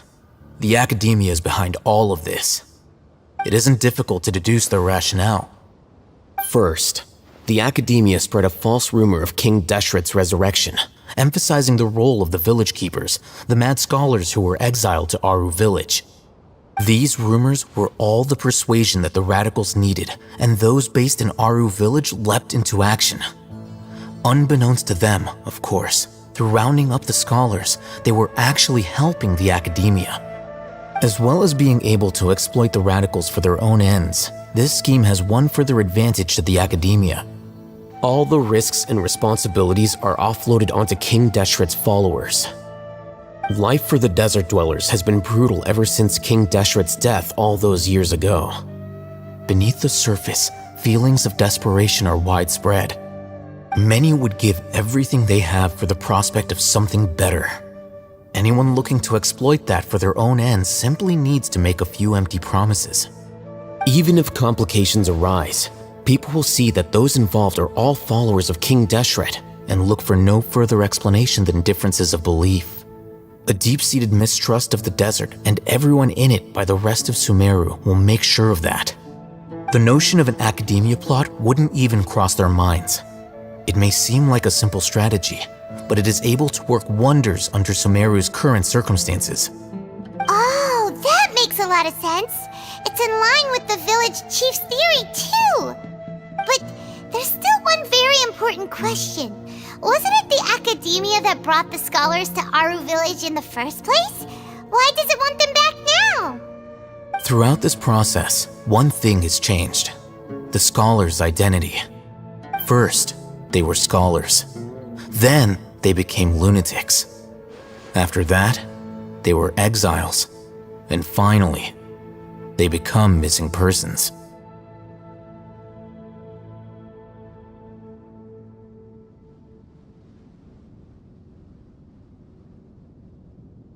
An exile is still patently a living, breathing human being.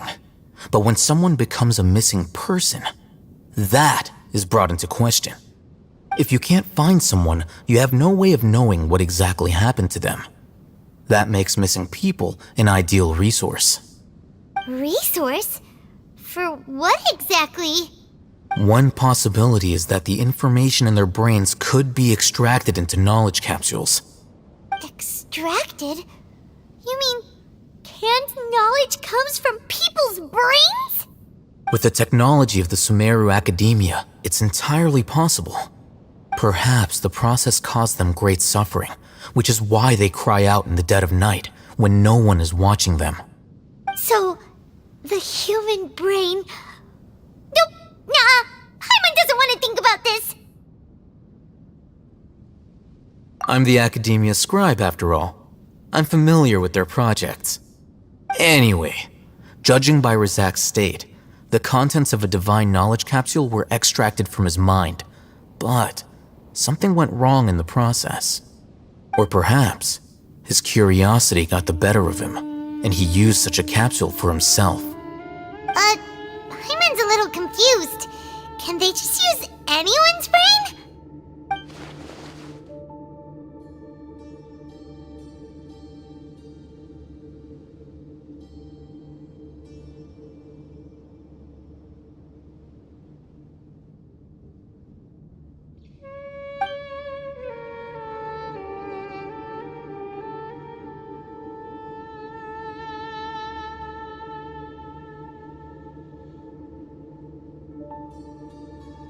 The look on your face tells me you've realized the answer.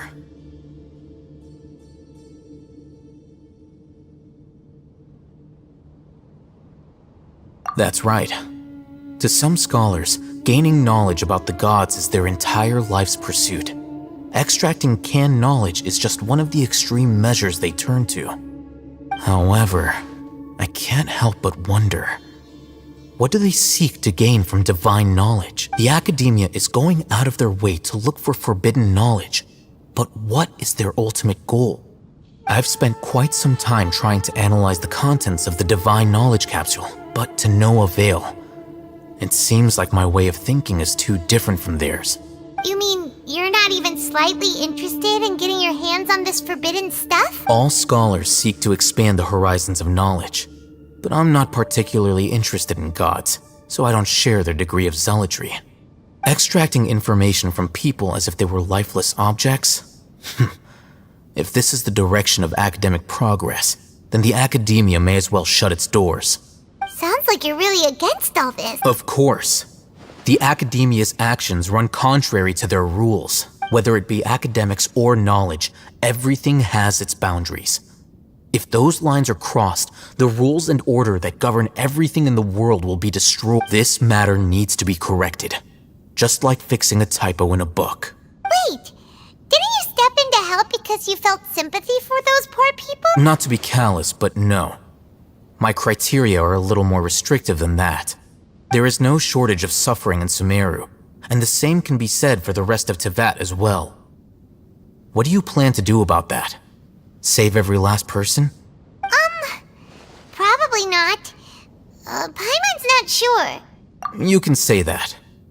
Simply put, I don't blindly place my faith into strength or heroism. I do what I want. The divine knowledge capsule is something I want to investigate in full. That doesn't mean I'm willing to take action for the sake of a few strangers.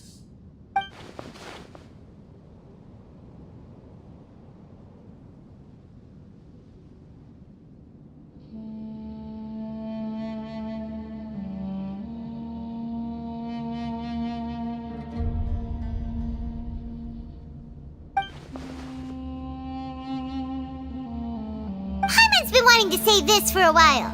There are a lot of bad guys in the Academia, but you're not one of them. You're their weirdo. You're probably right. Though I must say, I quite enjoy this feeling of being the odd one out. Uniqueness is also an asset, is it not? Wow, that's a great way to think about it. Paimon's really impressed. If only Miss Shani had a similar mindset, her life would definitely be a lot easier. I'm just a more likable person than her in general. There's nothing more to it than that.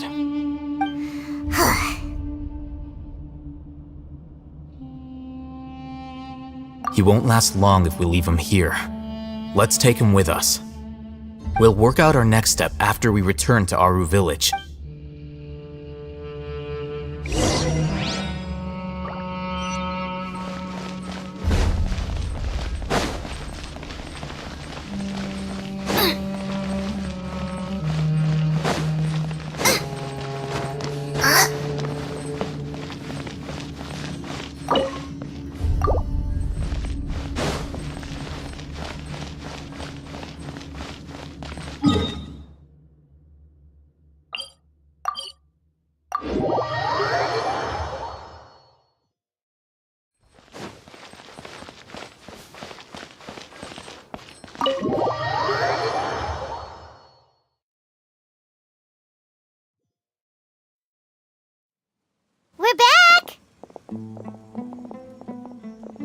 You must be tired. You should rest and take some water. What's the situation? Who's this? Unfortunately, somebody who's too young to take on the role of Isak's grandfather. Nevertheless, he's one of the people we're trying to find.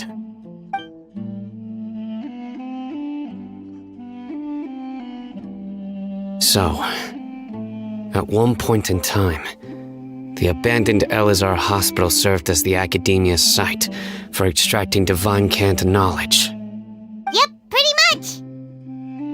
Their plan must have been implemented at some point before we arrived at Aru Village, since divine cant knowledge has been in circulation for a while now. Yet, they fled once we were headed to the village, almost as if they knew we were on their trail. Why is that? Yeah, why is that? We may have a mole in our midst.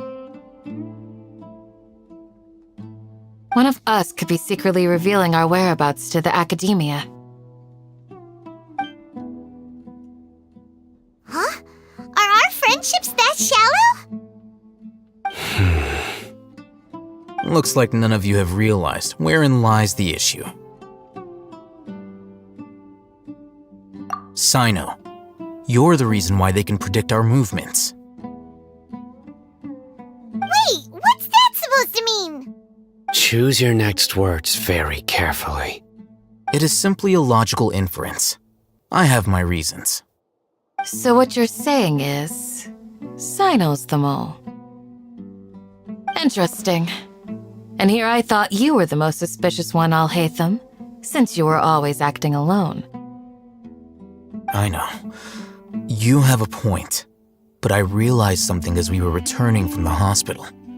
Sino isn't like any of us. What are you trying to say? Do you still remember who you are, General Mahamatra?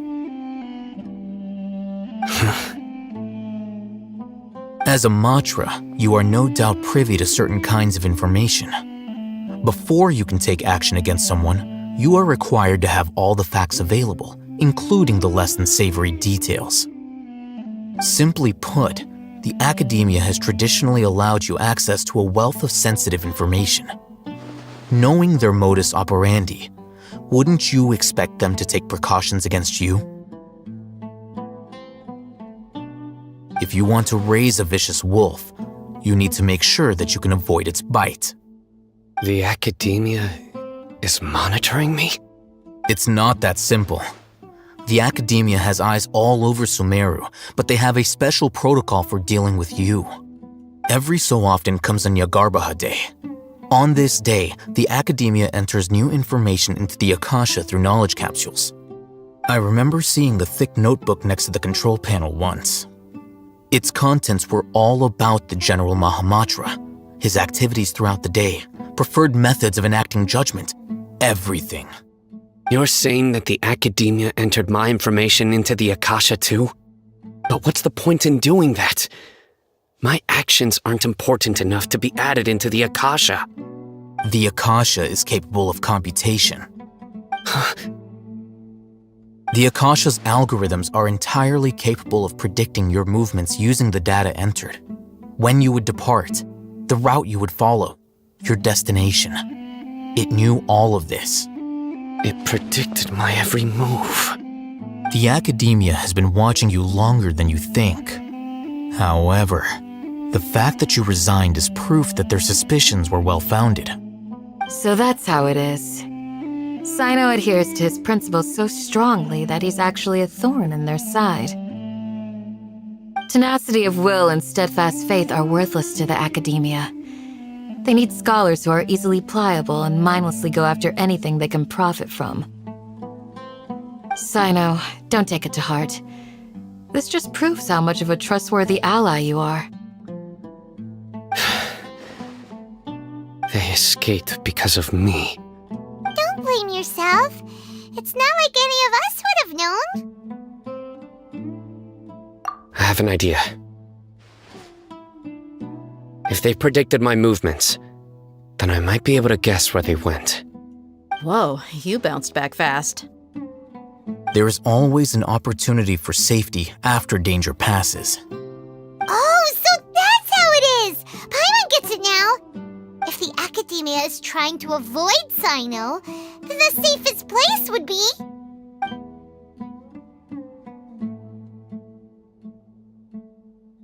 Yep, that's right! They'll want to proceed in the direction opposite of where I'm going.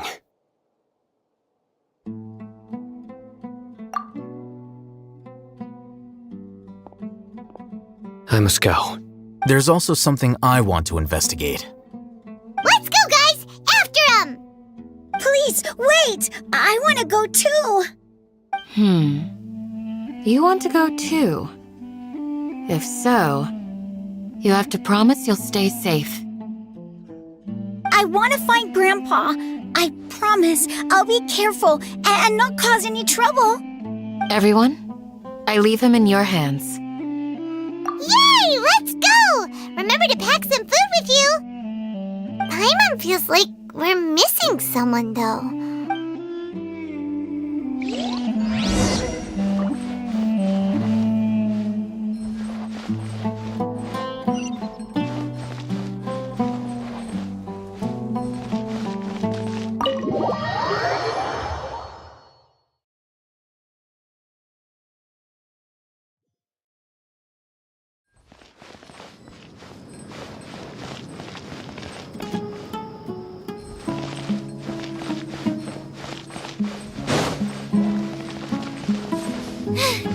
Now I got stomach cramps.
So, where do we go from here? Yes. After leaving the village, we should head straight toward the desert.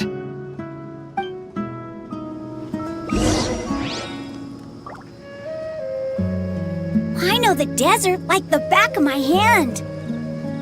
Is that because you play here a lot?